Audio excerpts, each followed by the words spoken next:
Bismillahirrahmanirrahim. Assalamu alaikum wa rahmatullahi ta'ala wa barakatuhu.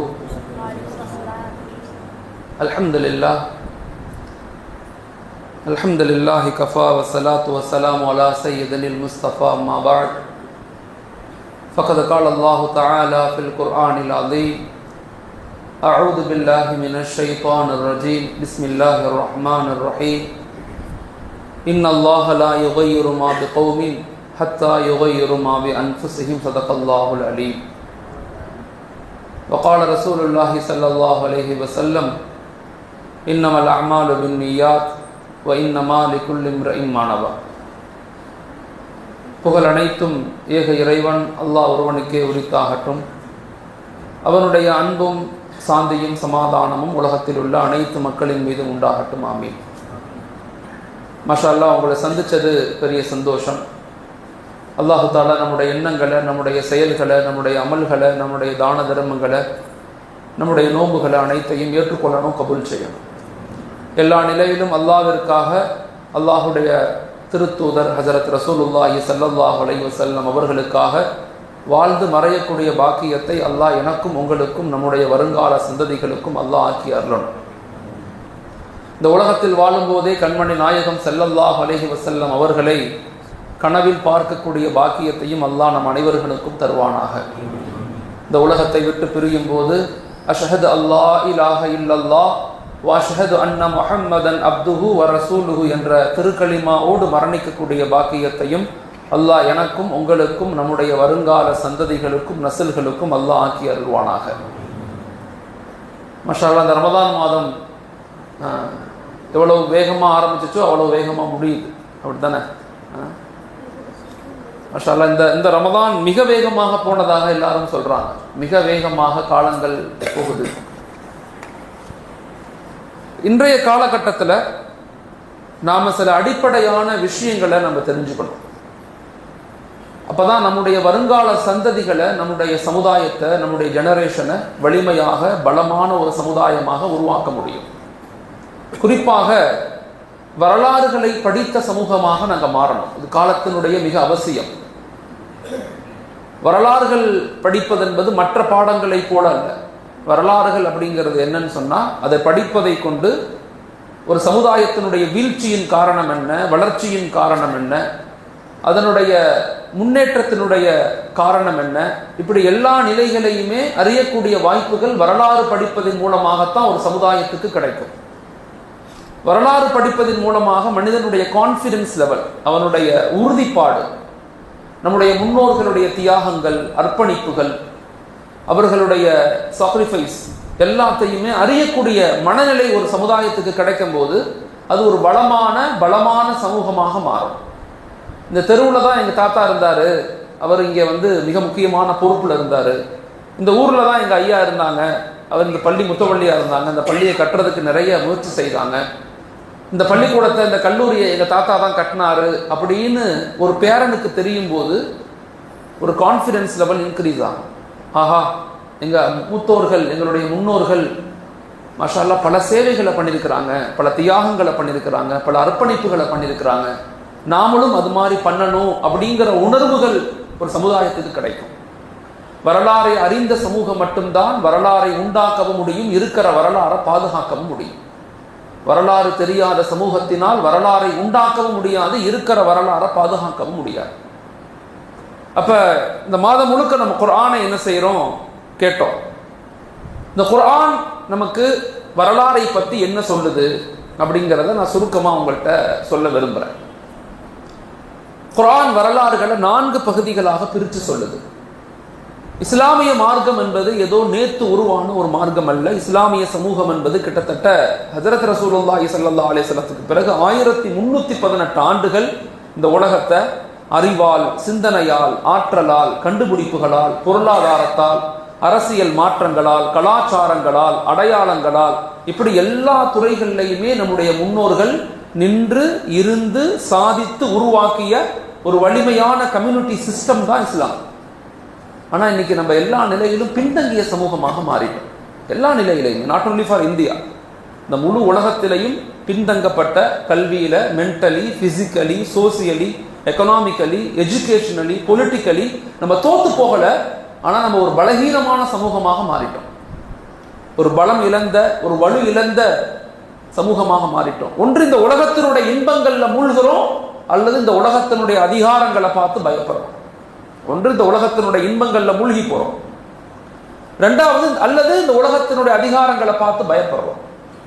நம்முடைய வருங்கால generation மனநிலை எப்படி இருக்குன்னு நமக்கு தெரியுமா? ஏன் வரலாறுகள் படிக்கணும், ஏன் குர்ஆனை விளங்கணும், ஏன் வாழ்க்கையினுடைய இஸ்லாமிய அடிப்படை கொள்கைகளை நம்ம தெரிஞ்சுக்கணும்னா, நம்முடைய வருங்கால ஜெனரேஷனை பத்தி ஆய்வுகள் சொல்லுது. Not only for Muslim community, the whole world, முழு உலகத்தில் இருக்கக்கூடிய வரக்கூடிய சமுதாயம் அடுத்த 10 வருஷம் 15 வருஷத்துல இந்த சமூகம் எப்படி ஆக போகுது அப்படின்னு ஆய்வுகள் சொல்றாங்கன்னா, 4 ப்ராப்ளத்துக்குள்ள அந்த சமூகம் மூழ்கி கொண்டு இருக்கிறாங்க. 4 விதமான ப்ராப்ளத்துக்குள்ள அவங்க என்ன செய்யறாங்க, தன்னை அறியாமையே அவங்க மூழ்கிறாங்க. நம்ம என்ன பயான் பேசி எவ்வளவு நேரம் கூப்பிட்டு என்ன நடத்தினாலும் அவங்களுக்கு அது புரிய போறதில்லை. அப்படிப்பட்ட ஒரு மனநிலையில் அவங்க தள்ளப்படுறாங்க. ஒன்று, அவங்க எதிர்கொள்ளக்கூடிய முதல் பிரச்சனை கல்ச்சரல் டிக்ளைன்னு சொல்றாங்க, கலாச்சார சீர்கேடு. அவங்க எதிர்கொள்ளக்கூடிய முதல் ப்ராப்ளம். நான் சொல்லக்கூடிய இப்ப சமூகம் சரி, இன்னும் அடுத்த 10-15 வருஷம் கழிச்சு இது இன்னும் மோசமாக போகும்னு சொல்லப்படுது. கல்ச்சரலி அவங்க பாதிக்கப்படுறாங்க. அவங்க பார்க்குற படங்கள், நாடகங்கள், web series, social media, games, pornographic, அசிங்கமான படங்கள், இதில் நம்ம நினைப்பதை விட மிக மோசமான நிலையில் நம்முடைய சமூகம் மூழ்கி கொண்டு இருக்கிறாங்க. நம்ம நினைப்பதை விட, நம்ம நினைக்கும் இல்லை, அதை விட அதிகமாக அவங்களுடைய சைத்தான் மனிதர்களுடைய கைகளில் விலங்குகளை போடலை, இவன் மனிதர்களுடைய மூளைகளில் விலங்கு போகிறோம். மூளைகளில் விலங்கு இருக்கு, அதை அவுத்து வெளியே கொண்டு வர்றது பெரும் கஷ்டம், பெரும் போராட்டம் இருக்கு, பெரும் போராட்டம். எல்லா இஸ்லாமிய ஊர்கள், எல்லா மஹல்லாக்கள், நம்முடைய வாலிபருடைய நிலைமைகள் எப்படி இருக்கு, பெண்களுடைய நிலைமைகள் எப்படி, கல்ச்சரலி அவங்க பாதிக்கப்படுறாங்க. ட்ரக்ஸ் அதிகமாக யார் பயன்படுத்துறா, அசிங்கமான படங்களை யார் அதிகம் பார்க்கிறா, நம்முடைய மாணவர்களுடைய மனநிலைகள் எதை நோக்கி நகர்த்தப்படுது. இப்ப இதை நம்ம பாதுகாக்க வேண்டிய மிகப்பெரிய பொறுப்புல நம்ம இருக்கிறோம். இது இப்படியே தொடர்ந்துச்சுன்னா அடுத்த 10 வருஷம் கழிச்சு என்ன நடக்கும்னு உலகமே பயப்படுது. அவ்வளவு மோசமான நிலையில நம்முடைய சமூகம், மனித குலம், மனித இனமே அதுல பாதிக்கப்பட்டு கொண்டு இருக்குங்கிறாங்க. கல்ச்சரல் டிக்ளைன், கலாச்சார சீர்கேடு ரொம்ப சர்வசாதாரணமாக தவறுகள் ஆயிடுச்சு, சர்வசாதாரணமாக. ரெண்டாவது ப்ராப்ளம் என்னன்னா ஒழுக்கம் சார்ந்த பலகீனம், அஹ்லாக். நிறைய படிச்சவங்க நிறைய தப்பு செய்யறாங்க. கணவனும் டாக்டர், மனைவியும் டாக்டர் சேர்ந்து வாழ முடியாது. இன்னைக்கு சுப்ரீம் கோர்ட்டுடைய சமீபத்திய ஒரு ஆய்வு சொல்லுது, இன்னைக்கு ஆண்கள் டிவோர்ஸுக்கு அதிகம் அப்ளை பண்றதை விட பெண்களுடைய டிவோர்ஸிங் அப்ளை தான் அதிகமாக இருக்கு. ஹுலா தான் அதிகமாகுது, தலா குறைஞ்சிருக்கு, ஹுலா அதிகமாகுது. பெண்களுடைய மனநிலைகள் எதை நோக்கி நகர்த்தப்படுது, அவங்க எதை நோக்கி நகர்த்தப்படுறாங்க? ஒழுக்கம் சீர்ந்த ஸல்லல்லாஹு அலைஹி வஸல்லம் சொன்னாங்க, கியாமத்து நெருக்கத்தில், மிக முக்கியமான ஹதீஸ் இது, கியாமத்து நெருக்கத்தில் ஆண்கள் எப்படி ஆயிடுவாங்கன்னா, ஆண்கள் நேர்மையற்ற கோழைகளாக மாறுவாங்க. ஆண்கள் நேர்மையற்ற கோழைகளாக மாறுவாங்க. பெண்கள் எப்படின்னா வரம்பு மீறி துரோகம் செய்யக்கூடியவங்களாக மாறுவாங்களாம். வரம்பு மீறுவாங்க, துரோகம் செய்யக்கூடிய பெண்களாக மாறுவாங்க. இது கியாமத்துடைய அடையாளம். அப்படிப்பட்ட ஒரு காலத்தை நோக்கி நம்ம நகர்றோமோங்கிற பயம் இருக்கு. அப்ப அகலாக்கு ரீதியாக, ஒழுக்கம் ரீதியாக, அறம் சார்ந்து, அன்பு சார்ந்து, விட்டு கொடுத்து ஒரு சமுதாய கட்டமைப்பை எப்படி உருவாக்கணுங்கிற உணர்வுகளை நம்முடைய வருங்கால ஜெனரேஷனுக்கு நம்ம கொண்டு போய் சேர்க்கணும். அதை வெறுமனே சேர்க்க முடியாது, அதற்கு சரியான பயிற்சி முறைகள் ஒவ்வொரு மஹல்லாக்களும் திட்டமிடணும். பெண்களுக்கு மத்தியில வாழ்வியல் சார்ந்த பயிற்சிகள் கொடுக்கப்படணும். குழந்தைகளை எப்படி வளர்க்கணும், கணவன் மனைவி உறவு முறைகள் எப்படி இருக்கணும், ஒரு நேர்மையான வாழ்க்கையை நம்ம எப்படி வாழணும், இந்த உலகத்தினுடைய இன்பங்கள்ல மூழ்கிடக்கூடாது, இது ஒரு மாயை, இது ஒரு ஏமாற்று வேலை அப்படிங்கிறத நம்ம கொஞ்சம் கொஞ்சமாக புரிய வைக்கணும். இன்னைக்கு பள்ளிக்கூடங்கள்லையும் அது கிடையாது, அறம் சார்ந்த வாழ்க்கை முறை. கல்லூரிகள்லையும் கிடையாது. வெறுமன அறிவு கொடுக்கப்படுவதை தவிர சிந்தனைகள் கொடுக்கப்படுறதில்லை. வெறுமன அறிவு கொடுக்கப்படுவதை தவிர முன்னோர்களுடைய தியாகங்கள் சொல்லப்படுறதில்லை. அதனாலதான் பெரும் பலகீனத்தை நோக்கி நம்ம நகர்றோம். மூணாவது பிரச்சனை என்னன்னா உடலியல் சார்ந்த பிரச்சனை. இன்னைக்கு பெண்களுக்கும் சரி, ஆண்களுக்கும் சரி, 100 பேத்துல 36 பேர் நோயாளிகள் தான். 100 பேத்துல 36 பேர் நோயாளி. சிறு வயது மரணங்கள் அதிகரிச்சு, உடல் சார்ந்த மனம் சார்ந்த, உள்ளம் சார்ந்த எல்லா விதமான நோய்களும் இன்னைக்கு அதிகரிக்குது. ரொம்ப சர்வசாதாரணமாக நோய்கள் அதிகரிக்குது. உணவு முறைகள் எல்லாம் ஜெனட்டிக்கலி மாடிஃபைடு ஃபுட்டு. சத்தான உணவுகளை நம்ம சாப்பிட்றோமா? சத்தான உணவுகளை தேர்ந்தெடுத்து சாப்பிட்றோமா? சத்தான உணவுகள் இருக்குது, ஆனால் சாப்பிட்றது இல்லை. நைட்டு 12 மணிக்கு பிரியாணி சாப்பிட்றோம், கறி சாப்பிட்றோம். நம்முடைய துரித உணவு பழக்கம், துரித உணவுகள், ஃபாஸ்ட் ஃபுட் சிஸ்டம் நம்ம சமுதாயத்தையே மிக மோசமான நிலைக்கு தள்ளுது. 4வது மென்டல் ஹெல்த் டிசார்டர். அடுத்த 15 வருஷத்துல 90% மக்களுக்கு வரக்கூடிய நோய் மென்டல் ஹெல்த் டிசார்டர், மனநோய். கோபங்கள் அதிகமாயிரும், வெறுப்புகள் அதிகமாகும், கணவன் மனைவியுடைய இன்பம், உண்மையான நட்பு, இணைப்பு எல்லாம் உடைக்கப்படுது. எந்த அளவுக்கு ஆய்வு சொல்லுதுன்னா 2K கிட்ஸ் இந்த காலத்துல 2000க்கு பிறகு பிறந்த குழந்தைங்க எப்படிப்பட்ட மனநிலைகள்ல இருக்கிறாங்க, அவங்க பேரண்ட் எல்லாமே இன்னைக்கு சுயநலவாதிகளாக இருக்கிறாங்களோன்னு உளவியல் சொல்லுது. எல்லா நிலையிலும் கணவன் மனைவியை பத்தி யோசிக்கிறது இல்லை, மனைவி கணவரை பத்தி யோசிக்கிறது இல்லை, பிள்ளைங்களை பத்தி யோசிக்கிறது இல்லை. நம்ம எல்லாருமே சுய சந்தோஷத்தை நோக்கி நகர்த்தப்படுறோம் அப்படின்னு சொல்லப்படுது. சுய சந்தோஷம். எனக்கு ஒரு போன், ஒரே பெட்ல 3 பேரும் படுத்திருப்பாங்க. ஆனா கணவர் இந்த பக்கத்து திரும்பி போன் பார்த்திருப்பாரு, மனைவி இந்த பக்கத்து திரும்பி போன் பார்ப்பாங்க. 2 பேத்துக்கு மத்தியில இணைப்பு இருக்காது. இதுக்கு பேர் சுதந்திரம். இப்படிப்பட்ட ஒரு வாழ்க்கையை நோக்கி சமூகம் நகர்த்தப்பட்டு கொண்டிருக்கு. இந்த நிலையில ஒவ்வொரு மஹல்லாக்களும், ஒவ்வொரு ஊர்களும், ஒவ்வொரு பகுதிகளும் நாம அடுத்த ஜெனரேஷனை பாதுகாக்க வேண்டிய வேலையை நம்ம செய்யணும். அதுக்கு சில அடிப்படையான நிகழ்வுகளை நம்ம தெரிஞ்சுக்கணும். அப்ப குர்ஆன் நமக்கு என்ன வரலாறுகளை சொல்லுது? சுருக்கமா நான் சொல்றேன். குர்ஆன் வரலாற்றுகளை 4 பகுதிகளாக பிரித்து சொல்லுது. குர்ஆன் நமக்கு என்ன சொல்ல வருது? குர்ஆன் நமக்கு என்ன சொல்லுது? What is the objective of Quran? குர்ஆனுடைய குலாசா என்ன? குர்ஆன் வரலாறுகளை 4 பகுதிகளாக பிரித்து சொல்லுது. ஒன்று, தி ஆரிஜின் ஆஃப் யூனிவர்ஸ். இந்த அண்ட சராசரம் எப்படி படைக்கப்பட்டுச்சுன்னு குர்ஆன் நமக்கு சொல்லுது. அல்லாஹ் தஆலா எப்படி இந்த அண்ட சராசரத்தை நான் படைச்சேன், கானத்தா ரத்தகம் ஃபஃபதக்னாஹுமா. இது ஒரு காஸ்மாலஜியா இருந்துச்சு, கெட்டியான புகை மண்டலமாக இருந்துச்சு. அதை நம்ம வெடிக்க செய்தோம், அதிலிருந்து இந்த உலகத்தை, இந்த யூனிவர்ஸ், இந்த கேலக்சி எல்லாத்தையும் படைத்தோம்னு சொல்றான் அல்லாஹ். இந்த யூனிவர்ஸ் படைக்கப்பட்ட பிறகு அல்லாஹ் என்ன செய்யறான்? 4 எலிமெண்ட்ஸை படைக்கிறான். 4 முக்கியமான மூல ஆதாரங்களை படைக்கிறான். நீர், நிலம், காற்று, நெருப்பு. இந்த 4ஐயும் படைக்கிறான். அதிலிருந்து அல்லாஹ் மலக்குகளை படைக்கிறான். எப்படி மலக்குகளை படைச்சான் அல்லாஹ்? அல்லாஹ் தஆலா நூறுல இருந்து, ஒளியிலிருந்து படைச்சான். அப்புறம் ஜின்கள். இதெல்லாம் பெரிய பெரிய பாடம், இதெல்லாம் உள்ள போனா பெருசா போய்கிட்டே இருக்கும். நான் சுருக்கமா விளங்குற மாதிரி சொல்றேன். 2வது அல்லாஹ் உயிர்களை படைச்சான். குல்லு ஷைஇன் ஹய்யா. எல்லா தண்ணீரிலிருந்து அல்லாஹ் உயிர்களை படைச்சான். எல்லா உயிர்களையுமே, உலகத்தில் உள்ள எல்லா உயிர்களும் தண்ணீரால படைக்கப்பட்டது. 3வதாக நெருப்பிலிருந்து அல்லாஹ் ஜின்களை படைச்சான். அல்லாஹ் சொல்றான் குர்ஆன்ல. 4வது மனிதனை படைச்சான். 4 என்ன செஞ்சான்? களிமண்ணிலிருந்து அல்லாஹ் என்ன செய்யறான்? அதை தட்டினா சத்தம் கேட்கக்கூடிய மண்ணிலிருந்து மனிதனை படைத்தேன்னு சொல்றான். இந்த படைப்புகளுடைய தியரியை பத்தி குர்ஆன் என்ன சொல்லுது? 2 தியரியை சொல்லுது. ஒன்னு கிரியேஷன் தியரி, இன்னொன்னு இவாலுவேஷன் தியரி. கிரியேஷன் தியரிங்கிறது படைப்பு தியரி. மனிதன் இவாலுவேஷன் தியரி கிடையாது. மனிதன் பரிணாம வளர்ச்சியில வரல, மாறாக மனிதன் படைக்கப்பட்டான். அல்லாஹுவால் மனிதன் படைக்கப்பட்டான். ஹுவல்லதீ கலகலக்கும் மா ஃபில் அர்லி ஜமீஆ சும்மஸ்தவா இலஸ் ஸமாஇ ஃபஸவ்வாஹுன்ன சப்அ ஸமாவாத்தின் வஹுவ பிகுல்லி ஷைஇன் அலீம் வஇத் கால ரப்புக லில் மலாயிகத்தி இன்னீ ஜாஇலுன் ஃபில் அர்லி ஹலீஃபா. இந்த உலகத்துல உள்ள எல்லாத்தையும் படைச்சிட்டு அதுக்கப்புறம் அல்லாஹ் மனிதனை படைக்கிறான். மனிதன்கிறது இவாலுவேஷன் தியரி கிடையாது. மனிதன்கிறது படைப்பு தியரி, கிரியேட்டிவிட்டி தியரி. அல்லாஹ் மனிதனை நேரடியாக படைச்சான் அப்படின்னு அவனே சொல்றான். நான் படைத்தேன், என் ரூஹை எடுத்து நான் மனிதனுக்கு கொடுத்தேங்கிறான். மற்ற படைப்புகள் எல்லாம் இவாலுவேஷன், ஒன்னிலிருந்து இன்னொன்று, இன்னொன்னிலிருந்து இன்னொன்று, அப்படியே அல்லாஹ் என்ன செஞ்சிருக்கான்? மற்றதெல்லாம் அப்படியே கனெக்டிவிட்டி தியரியில படைச்சிருக்கிறான். அப்ப டார்வினுடைய கருத்து, இப்ப எல்லா பள்ளிக்கூடங்கள்லையும் சொல்லக்கூடிய கருத்து என்ன அப்படின்னா, டார்வினுடைய கருத்து மனிதன் குரங்கிலிருந்து வந்தான். மனிதன் இவாலுவேஷன் தியரி. அவன் குரங்கிலிருந்து தான் வந்தான். குரங்கு எப்படி வந்துச்சு?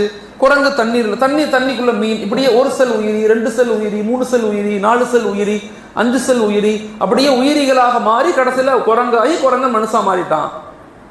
இதான் டார்வினுடைய கருத்து. 1891 இந்த ஸ்பீசியஸ்ங்கிற புத்தகத்துல டார்வின் சொல்றாரு, மனிதன் குரங்கில இருந்து வந்தா. ஏன் இதெல்லாம் சொல்லணும்? இதெல்லாம் ஏன் சொல்லணும்? இதெல்லாம் ஏன் மனிதன் குரங்கிலிருந்து வந்தான்?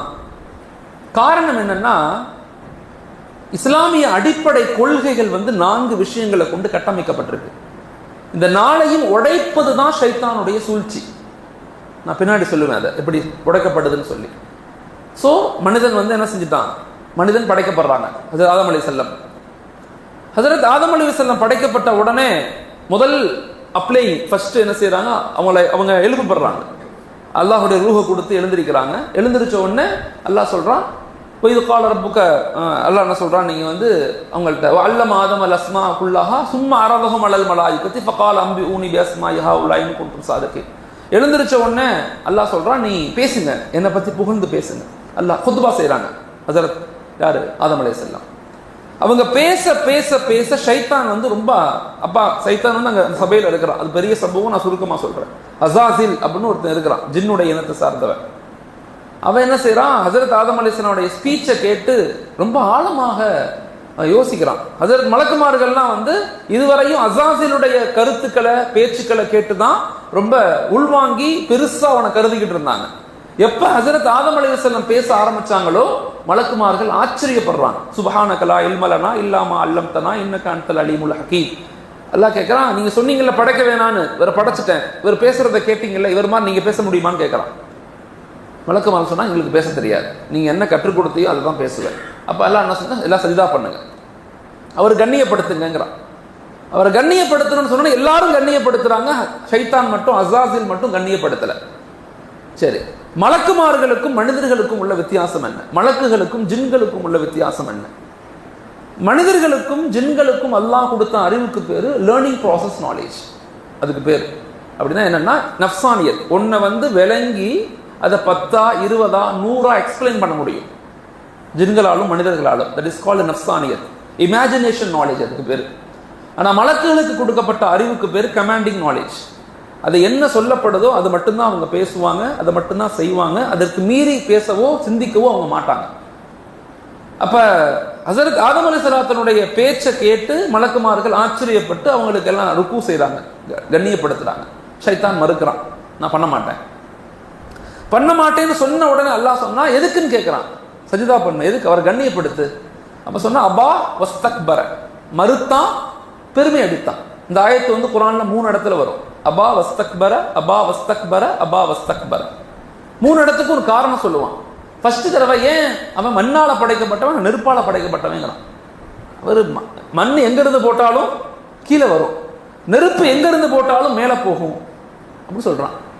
2வது தடவை அல்லாஹ் சொல்றான், இல்லை நீ அவருக்கு கண்ணியப்படுத்து, ஆதமுக்கு கண்ணியப்படுத்துன்னு சொல்றான்.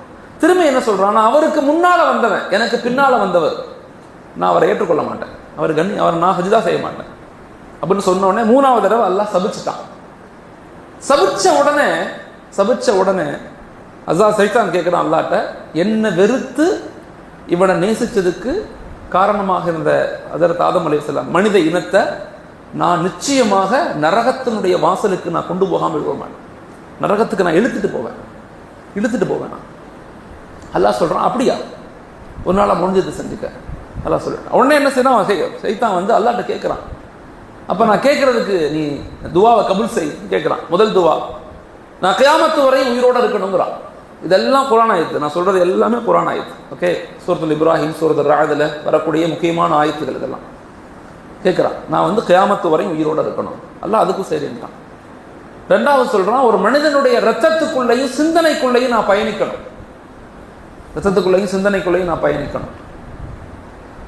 அந்த அந்த அந்த அந்த ஷைத்தானுக்கு பேர் தான் அல் ஹன்னாஸ், ரத்தத்துக்குள்ளேயும் சிந்தனைக்குள்ளேயும் பயணிக்கணும். 3வது கேட்டான், ஒரு மனிதன் உலகத்துக்கு பிறந்தா அவனை வழிகெடுக்கிறதுக்கு ஒரு ஷைத்தான் கூட இருக்கணும்.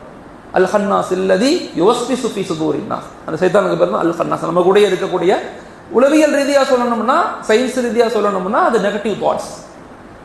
ஆன்மீக ரீதியாக சொல்லணும்னா ஷைத்தான், நம்ம கூட இருக்கக்கூடிய இன்னொரு மனசாட்சி, இன்னொரு உடல், ஒரு இமேஜினேஷன் பவர் நம்ம கூடயே இருந்து நம்மளை வழிகெடுக்கிறது, நம்மளை தவறான சிந்தனைகள், தவறான விஷயங்கள்ல ஈடுபடுத்துறது நம்மளை.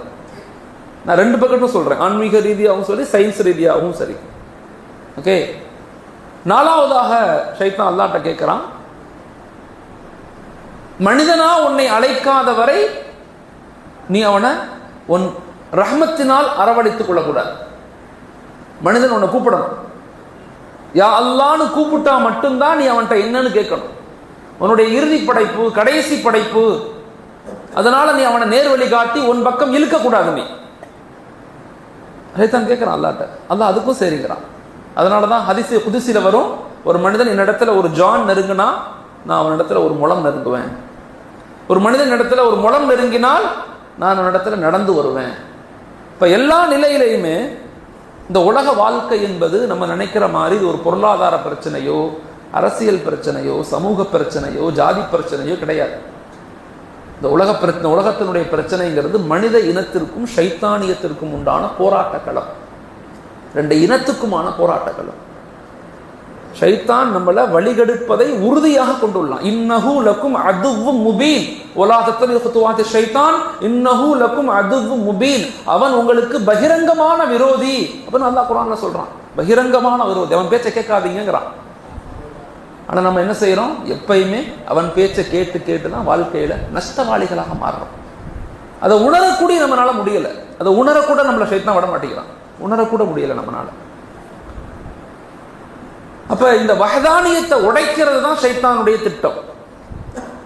அப்ப இஸ்லாமிய அடிப்படை கொள்கைகள் எப்படி கட்டமைக்கப்பட்டிருக்குதுன்னா 4 விஷயங்களை கொண்டு இஸ்லாமிய கட்டமைப்புகள் உருவாக்கப்பட்டிருக்கு. ஒன்று வஹதானியத். இஸ்லாம், யாராவது உங்கள்கிட்ட போய் வாட் இஸ் இஸ்லாம், இஸ்லாம் என்னன்னு சொல்லுங்களே அப்படின்னு இங்க உள்ள வாலிபர்கள் நிறைய பேர் உட்கார்ந்துருக்கீங்க. யாராவது கேட்குறாங்க இஸ்லாம்னா என்ன அப்படின்னு யாராவது உங்கள்கிட்ட கேட்டா நீங்க என்ன பதில் சொல்லணும்? அவங்களுக்கு என்ன நீங்க எக்ஸ்பிளைன் பண்ணணும்? இஸ்லாம் உங்களுக்கு என்ன சொல்லுது? குர்ஆன் உங்களுக்கு என்ன சொல்லுது? உங்க ப்ராஃபட் உங்களுக்கு என்ன சொன்னாங்க?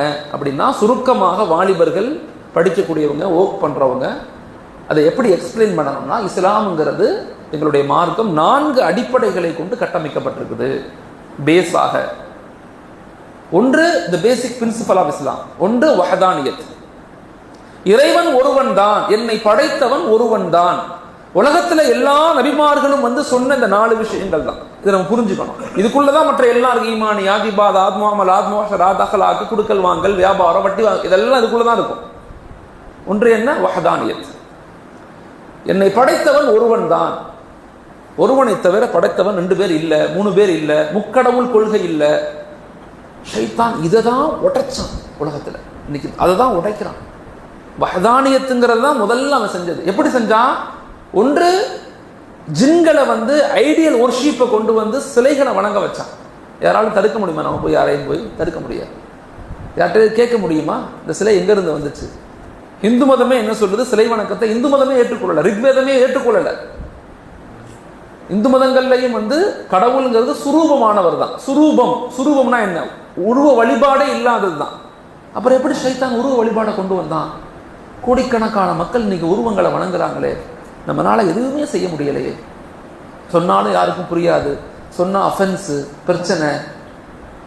என் நம்பிக்கையில தலையிடுறீங்க, உண்மையின் பக்கம் வாங்க அப்படின்னா சொல்ல முடியல. அப்ப ஷைத்தான் என்ன செஞ்சான்? மனிதர்களுக்கு மத்தியில் உருவ வழிபாடை கொண்டு வந்தான். இரண்டாவதாக சூரியனை வணங்க வச்சான். சூரியனை, உலகத்தில் உள்ள எல்லாமே இந்த 4 கடவுள் கொள்கையில தான் இருப்பாங்க. ரெண்டாவது என்ன செஞ்சான்? சூரியனை வணங்க வச்சான். மூணாவது நெருப்பை வணங்க வச்சான் மனிதர்களை. அவன் சொல்ற மாதிரி செய்யறான். மனிதர்களை தீமையின் பக்கம் முதல்ல வஹதானியத்திலிருந்து உடைக்கிறான். ஹஜ்ரத் இப்ராஹிம் சூரத்தில் இப்ராஹிம்ல சொல்லுவாங்க, இந்த மனிதர்கள் எல்லாம் இவ்வளவு வழிகட்டு போயிட்டாங்களே, ஷைத்தான் இவ்வளவு வழிகெடுத்துட்டானே. இப்ராஹிம் காலத்துல இப்ராஹிம் சொல்றாங்க. இந்த காலத்துல எப்படி சொல்றது? இவ்வளவு வழிகெடுத்துட்டான் ஷைத்தான் மனிதனை. நினைத்து பார்க்கதை விட அதிகமா வழிகெடுத்துட்டான். இருக்கிற ஈமானையாவது நீங்க பாதுகாக்கணும். அப்ப நெருப்பை வணங்க வச்சான், நெருப்பு கடவுளா மாத்தினான். நாலாவது, எந்த நபிமார்கள் உலகத்துக்கு இறைவன் ஒருவன் தான் சொன்னாங்களோ அவங்களையெல்லாம் கடவுளா மாத்திட்டான். ஹஜரத் ஈசா அலைஹிஸ்ஸலாம் கடவுளாயிட்டாங்க, உசைர் அலைஹிஸ்ஸலாம் கடவுளாயிட்டாங்க, மூசா அலைஹிஸ்ஸலாம், இப்ராஹிம் அலைஹிஸ்ஸலாம். இப்படி உலகத்துல கடவுள் இல்ல, கடவுள் ஒண்ணுதான் அப்படின்னு சொல்ல வந்தவங்களை, ஒரு கடவுள் தான் அப்படின்னு சொல்ல வந்தவங்களை கடவுளா மாத்திட்டான்.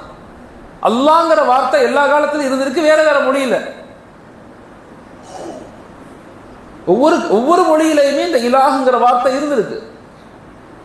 நீங்க போய் ஹிப்ரு மொழியில போய் அல்லாவுக்கு, காடுக்கு என்னன்னு பார்த்தா இலா, ஆலா, ஆல், எஜிப்துல ஆல், ஒவ்வொரு இடத்துலையும் இந்த அல்லாங்கிற வார்த்தை பயன்படுத்தப்பட்டிருக்குது. அப்ப அந்த ஓரிரு கொள்கையை உடைக்கிறது தான் ஷைத்தானுடைய முதல் சூழ்ச்சி. உடைச்சிட்டான். நம்முடைய மக்கள்கிட்ட சொல்லணும், எந்த நம்முடைய குழந்தைகளுக்கு சொல்லணும், நீ எங்கே படித்தாலும் எங்கே போனாலும் அல்லாஹ் ஒருவன் தான், எம்மதமும் சம்மதம்ங்கிற கோட்பாடு இல்லை, இறைவன் ஒருவன் தான், என்னை படைத்தவன் ஒருவன் தான் அப்படிங்கிறதுல ரொம்ப தெளிவாக இருங்கிறத பெற்றோர்கள் குழந்தைகளுக்கு சொல்லிக் கொடுக்கணும். குர்ஆன் இதுதான், குர்ஆன் முழுக்க இது ஒன்று தான் திரும்ப திரும்ப சொல்லுது. அல்லாஹ் அல்லாஹ்ங்கிற வார்த்தை, இறைவன் ஒருவன் தான். அதுக்கு ஒவ்வொரு காலத்திலையும் இந்த அல்லாஹ்ங்கிற வார்த்தை மாறிக்கிட்டே இருக்கு, வேற வேற பேர்கள்ல இருந்திருக்கு. மூசா அலைஹிஸ்ஸலாம் காலத்துல யெகூவா அல்லாஹ்வுக்கு பேர், ஒவ்வொரு காலத்திலையும் வேற வேற பேர் இருந்திருக்கு. அதுக்கு ஆக்சுவலா அந்த மொழிகள்ல வேற பேர் இருந்திருக்கு. அரபியில அல்லாஹ் இருக்குது, அவ்வளவுதான். ஆனா கடவுள் ஒண்ணுதான், இதை படைத்தவன் ஒருவன் தான் அப்படிங்கிற ஒரு தெளிவு நம்மள்ட்ட இருக்கணும். யாராவது வாட் இஸ் இஸ்லாம்னு சொன்னா you can explain to them, அவங்கள்ட்ட நீங்க எக்ஸ்பிளைன் பண்ண தெரியணும். ரெண்டாவது, இஸ்லாமிய மார்க்கத்தினுடைய அடிப்படை ரிசாலத், வேதங்களை பத்தி அல்லாஹ் குர்ஆன்ல சொல்றான். வேதங்கள் ஓகே, ஒரு மனித சமுதாயத்துக்கு நேர்வழி காட்டுறதுக்காக கொடுக்கப்பட்ட வேதங்கள், பலதரப்பட்ட வேதங்கள் வந்திருக்கு. முதல் வேதம் தௌராத், அப்புறம் ஜபூர், அப்புறம் இன்ஜீல், அப்புறம் குர்ஆன். இது அல்லாம சுகுப்புகள், ஒவ்வொரு நபிமார்களுக்கு மத்தியில அந்த வாழ்க்கை நெறிமுறைகளை, எப்படி வாழணும், எப்படி சிரிக்கணும், எப்படி நடக்கணும், இப்படி எல்லா நபிமார்களுக்கும் வேதங்கள் கொடுக்கப்பட்டுச்சு. ஹஸரத் ரசூலுல்லாஹி ஸல்லல்லாஹு அலைஹி வஸல்லம் அவர்களும் குர்ஆனும் இறுதி வேதம், இறுதி நபி. இவர்களுக்கு பிறகு வேதமும் இல்லை, இவர்களுக்கு பிறகு நபியும் இல்லை. the last updated version of prophets ஸல்லல்லாஹு அலைஹி வஸல்லம், அவங்க தான் லாஸ்ட் அப்டேட்டட். அவங்க காலத்துல இருந்து இஸ்லாம் அல்ல, நல்லா தெரிஞ்சுக்கணும், இளைஞர்கள் புரிஞ்சுக்கணும். நீங்க இஸ்லாம் நீங்க வரலாற்று புத்தகத்தில் எடுத்து படிக்கிறீங்க, பல அறிஞர்கள், பல பேச்சாளர்கள், பல சிந்தனைவாதிகள் என்ன சொல்றாங்க, ஹஸரத் ப்ராஃபட் ஸல்லல்லாஹு அலைஹி வஸல்லம் தான் இஸ்லாத்தை தோற்றுவிச்சாருன்னு சொல்றாங்க. அப்படி அல்ல, அது உண்மை அல்ல. ஹஸரத் ஸல்லல்லாஹு அலைஹி வஸல்லம் இஸ்லாத்தை அப்டேட் பண்ண கடைசி அப்டேட்டட் ஆஃப் இஸ்லாம்.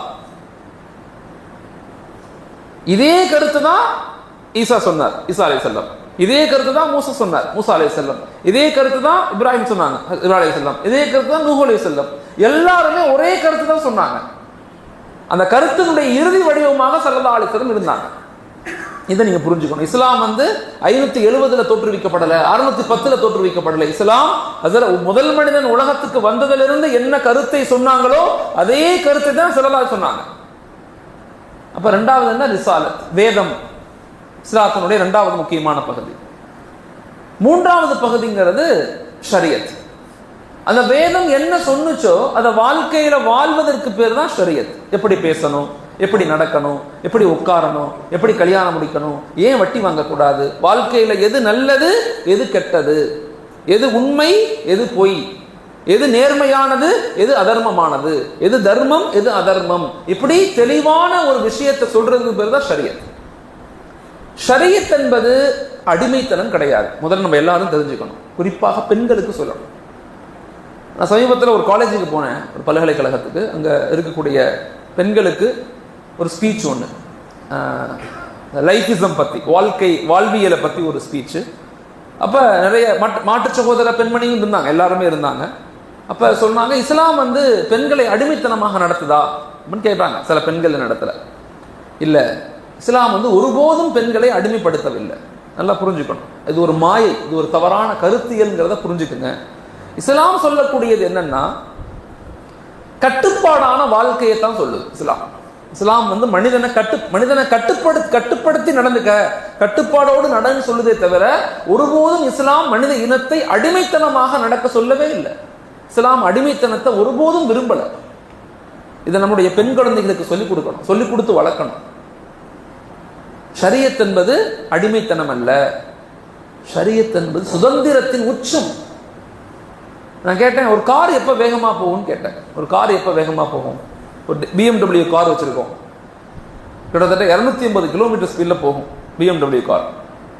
எப்போ வேகமாக போகும்னா, அந்த காரில் எப்போ பிரேக் சரியாக இருக்குதோ அப்போ தான் அந்த காரை வேகமாக ஓட்டுவோம். பிரேக் இல்லாத காரை 10 கிலோமீட்டர் ஸ்பீடில் கூட ஓட்ட மாட்டோம். பிரேக் என்பது அந்த காரினுடைய அடிமைத்தனம் அல்ல, பிரேக் என்பது அந்த காரினுடைய சுதந்திரத்தின் உச்சம். பிரேக் என்பது controlling system, obeying system, controlling system. If you control your self, you can control the world. எப்போ நீ ஒன்றை கட்டுப்படுத்த பழகுறியோ அப்போதான் உலகத்தை உன்னால கட்டுப்படுத்த முடியும். ஷைத்தானுடைய சூழ்ச்சி என்னன்னா, இன்னைக்கு சுதந்திரம், ஆடை சுதந்திரம், எழுத்து சுதந்திரம், கருத்து சுதந்திரம், சுதந்திரம்ங்கிற ஒரு வார்த்தையை பயன்படுத்தி இன்னைக்கு பெண் இனத்தை, வாலிபர்களை அடிமைத்தனத்தை நோக்கி நகர்த்துறான். நான் எப்படி வேணாலும் வாழுவேன் அப்படின்னு சொல்லக்கூடிய யாருமே சாதிச்சதாக வாழ்க்கையில கிடையாது. நான் இப்படித்தான் வாழுவேன், நான் இத்தனை மணிக்கு எழுந்திருப்பேன், நான் இப்படித்தான் பேசுவேன், நான் இப்படித்தான் ஆடை உடுத்துவேன், நேர்மையாக நடப்பேன் அப்படின்னு யார் தன்னை ஒரு கட்டுப்பாட்டுக்குள் வைக்கிறார்களோ அவர்கள் மட்டும்தான் சாதித்த சமூகமாக மாற முடியும். சோ ஷரியத் என்பது அடிமைத்தனம் கிடையாது. நம்முடைய பெண்களுக்கு சொல்லிக் கொடுங்க. இன்னைக்கு நாடகங்கள்ல, வெப் சீரிஸ்ல, படங்கள்ல பார்க்கக்கூடிய கருத்துக்கள் ரொம்ப ஆழமாக பதியப்படுது. ஒரு பெண்ணும் சேர்ந்து வாழ்வது சுதந்திரம்னு சொல்றான். ஒரு ஆணும் கல்யாணம் முடிக்கிறத சுதந்திரம்ங்கிறான். எப்படி வேணாலும் அறகுறை வல்கரான ஆடை உடுத்துறத சுதந்திரம்ங்கிறான். படங்களை பார்த்து, நாடகங்களை பார்த்து அதுபோல வாழ்க்கை வாழணும் அப்படிங்கிறத சுதந்திரம்ங்கிறான். சுதந்திரம் இல்ல, அது உன் அழிவின் வெளிப்பாடு. நீங்க காட்டப்படுறது எல்லாமே ஆபாசங்கள். பெண்கள்கிட்டையும் சொல்லுங்க, குழந்தைகள் வாலிபர்கள்ட்டையும் சொல்லி சொல்லி வளங்க, புரிய வைங்க, திணிக்காதீங்க, எக்ஸ்பிளைன் பண்ணுங்க. எதையுமே திணிக்காதீங்க. திணிச்சா வெடிச்சு போயிடும், இறந்து போயிடும். ஒரு கோழி முட்டை இருக்கு, கோழி முட்டை. இந்த கோழி முட்டை கோழி முட்டை போட்ட பிறகு 21 நாள் அடகாக்கும். 21 நாள் அடகாத்த பிறகு அந்த முட்டை மெதுவா அப்படியே முண்டி வெளியே வர்றதுக்கு முயற்சி செய்யும். குஞ்சு, இந்த கோழி குஞ்சு அப்படி வெளிவரும்போது ரொம்ப கஷ்டப்பட்டு வெளிவரும். சாதாரணமா நீங்க பார்த்துருக்கீங்களான்னு தெரியல, அப்படியே முட்டி ஒட்டச்சு குத்தி அப்படியே மெதுவா தன்னை வெளிப்படுத்தும். யாராவது வெளியே இருந்து பார்க்கும்போது இந்த குஞ்சு ரொம்ப கஷ்டப்படுதுன்னு ஓட்ட பிச்சு விட்டு செத்து போயிடும். வாழ்க்கை அப்படிதான், போராட்டம் தான் வாழ்க்கைங்கிறது. குழந்தைகளுக்கு புரிய வைங்க, வாட் இஸ் இஸ்லாம், ஷரியா, தொழுகை, இபாதத்துங்கிறது நமக்கு கொடுக்கப்பட்ட சக்தி, ஆற்றல். புஜபலமும் புத்தி பலமும் மட்டும் போதாது. குழந்தைகளுக்கு சொல்லிக் கொடுங்க. புஜபலமும் புத்தி பலமும் மட்டும் இந்த உலகத்தை எதிர்த்து நிற்கிறதுக்கு எங்களுக்கு அறிவும் ஆற்றலும் மட்டும் இருந்தா பார்த்தாது. ஆன்மீக பலம் வேணும், ஈமானிய பலம் வேணும். இந்த உலகத்தினுடைய பிரச்சனைகளை, ஃபித்னாக்களை, குழப்பங்களை, அரசியல் களங்களை நீங்க எதிர்த்து நிற்கணும்னா உங்களுக்கு ஆன்மீக பலம் வேணும். வெறுமன அறிவு பத்தாது, வெறுமன பொருளாதாரம் பத்தாது, வெறுமன அதிகாரங்கள் பத்தாது. அல்லாஹுடைய தொடர்பு வேணும், டைரக்ட் கம்யூனிகேஷன் வித் அல்லாஹ். அந்த கனெக்ஷன்ஸ் தான் உங்களை எதிர்த்து நிற்கக்கூடிய ஆற்றல் இருக்கும். அதை தயவு செய்து வருங்கால சமுதாயத்துக்கு புரிய வைங்க.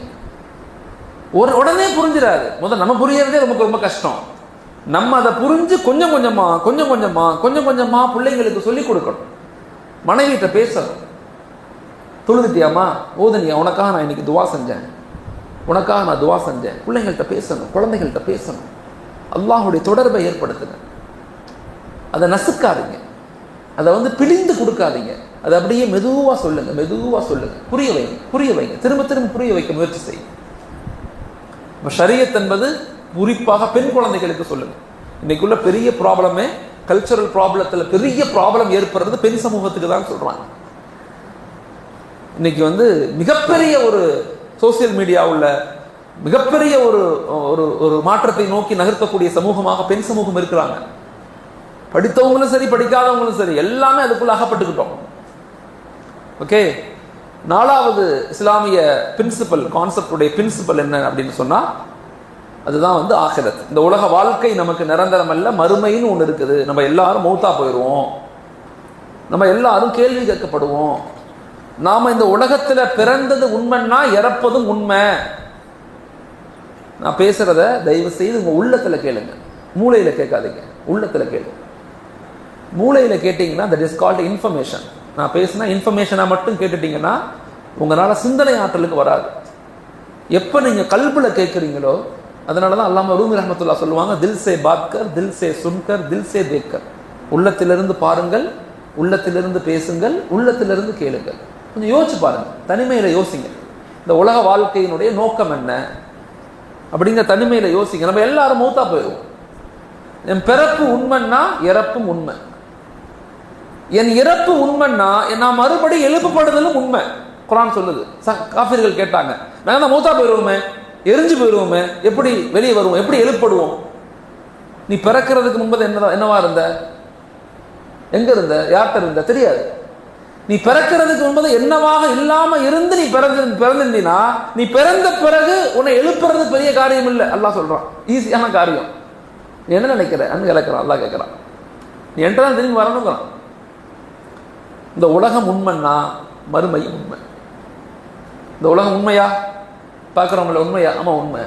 இந்த உலகம் உண்மைன்னா மறுமையும் உண்மை. நான் உண்மைன்னா அல்லாவும் உண்மை. அப்படித்தானே? நம்ம கிள்ளி பார்த்துக்குவோம். நான் உண்மையா? ஆமாம் நான் உண்மை. நீ உண்மைன்னா உன்னை படைத்தவனு உண்மைங்கிறத மறந்துடக்கூடாது. இதை ரொம்ப ஆழமாக, மைனூட்டாக, கருத்தியல் ரீதியாக, ஐடியாலஜிக்கல் ரீதியாக சமூகத்திட்ட எடுத்து வைக்க வேண்டிய பொறுப்பு நமக்கு இருக்கு. எப்ப இந்த உணர்வுகளை நம்ம கொடுத்துட்டோமோ, இந்த உணர்வுகளை எப்ப நம்ம கொடுத்துட்டோமோ அவங்க சிந்திக்க ஆரம்பிப்பாங்க. தயவு செய்து நான் எங்க மாணவர்கள்ட்ட சொல்லுவேன், நீ அறிவாளியா இருக்காத, சிந்தனைவாதியா மாறு. நீ வெறுமன அறிவாளியா இருக்காத. தயவு செய்து வருங்கால சமுதாயத்தை அறிவாளியா உருவாக்கவே கூடாது. நீ அறிவாளிகளை உருவாக்கினா இந்த உலகத்தை எப்படி அடையணும் தான் யோசிப்பான். எப்படி சம்பாதிக்கணும், எப்படி வீடு கட்டணும், அடுத்தவனை எப்படி ஏமாத்தணும். இன்னைக்கு திறமை தானே. இன்னைக்கு திறமைக்கு இன்னொரு பேர் என்ன? ஏமாத்துறவனுக்கு பேர் திறமைசாலி. யார் ஏமாத்தி வாழ்றானோ அவன் பேர் திறமைசாலி. ஓகே, ரொம்ப சாமர்த்தியமானவனா இருக்கானே அடுத்தவனை ஏமாத்துறவனுக்கு பேர். கொஞ்சம் நல்லவனா இருந்தா வெகுளியான ஆள், விளங்காதவன், ஒன்றும் தெரியாதவன், அப்புறாணி உனக்கு பேர். அப்படிதான் உலகம் பேர் வைக்குது. அப்ப எல்லா நிலையிலையுமே நம்முடைய வருங்கால சமுதாயத்தை ரொம்ப அழகான முறையில் நம்ம உருவாக்க வேண்டிய பொறுப்பு இருக்கு. இந்த நாளும் தான் அடிப்படையான 4 கான்செப்ட். இது ஆரம்பத்திலும் சொல்லிக் கொடுக்கணும். இதுதான் குர்ஆன் முதல் வரலாற்று வகுப்பாக சொல்லுது. வரலாற்றினுடைய இரண்டாவது பகுதிங்கிறது ஹஜரத் ஆதம் அலைஹிஸ்ஸலாத்திலிருந்து ஹஜரத் ஈசா அலைஹிஸ்ஸலாம் வரைக்கும் கிட்டத்தட்ட 6000 ஆண்டுகள். எத்தனை ஆண்டுகள்? 6000 இயர்ஸ். ஓகே, ஆனா வரலாறுகள் எப்படி சொல்லுது அப்படின்னா, வரலாற்றுகள்ல இந்த 4 பகுதிகளையும், இந்த ஹஜரத் ஆதம் அலைஹிஸ்ஸலாத்திலிருந்து ஈசா அலைஹிஸ்ஸலாம் வரைக்கும் உள்ள வரலாறுகளை சயின்ஸ் அண்ட் ஆந்த்ரோபாலஜி, அப்புறம் ஜியோகிராஃபி, ஹிஸ்டரி என்ன சொல்லுது அப்படின்னு சொன்னா, இதுக்கு 4 பேர் சொல்லுது. பலியோலித்திக், நிசோலித்திக், மியோலித்திக், சால்கோலித்திக் அப்படின்னு சொல்லுது. வரலாறு படிக்கிறவங்களுக்கு தெரியும். பழைய கற்காலம், புதிய கற்காலம், உலோக காலம் பிரிச்சு சொல்லும். 4 காலமா பாலியோலித்திக், மிசோலித்திக், சால்கோலித்திக், நியோலித்திக் அப்படின்னு பிரிச்சு சொல்லும். இந்த ஹஜரத் ஆதம் அலைஹிஸ்ஸலாத்திலிருந்து ஹஜரத் ஈசா அலைஹிஸ்ஸலாம் வரைக்கும் உலகத்துல 1,20,000 நபிமார்கள் வந்ததாக வரலாற்று ஆய்வுகள் நமக்கு சொல்லுது. 1,24,000. ஆனா இவ்வளவு வரலாறுகள் நம்ம பார்த்ததில்லை. இவ்வளவு இத்தனை நபிமார்கள் வரலாறு நமக்கு தெரியாது. அல்லாஹ் தஆலா குர்ஆன்ல 25 நபிமார்கள் வரலாறு கூறுறான். தௌராத்துல கிட்டத்தட்ட 1000க்கு மேல கூறப்பட்டதாக சொல்லுது. தௌராத்துல 1000 நபிமார்கள் வரலாறுகள் பேர் இருக்கு. அதுல வரலாறுகளை எப்படி நீங்க பார்க்கணும்? முதலாவதாக இப்படி தௌராத்தை பத்தி, இஞ்சில பத்தி எல்லாம் பார்க்கும்போது எப்படி வரலாற்றை நீங்க பார்த்துக்கணும் அப்படின்னு சொன்னா, வரலாறை நீங்க படிக்கும் போது 4 பகுதிகளா பார்க்கணும் நீங்க வரலாறு.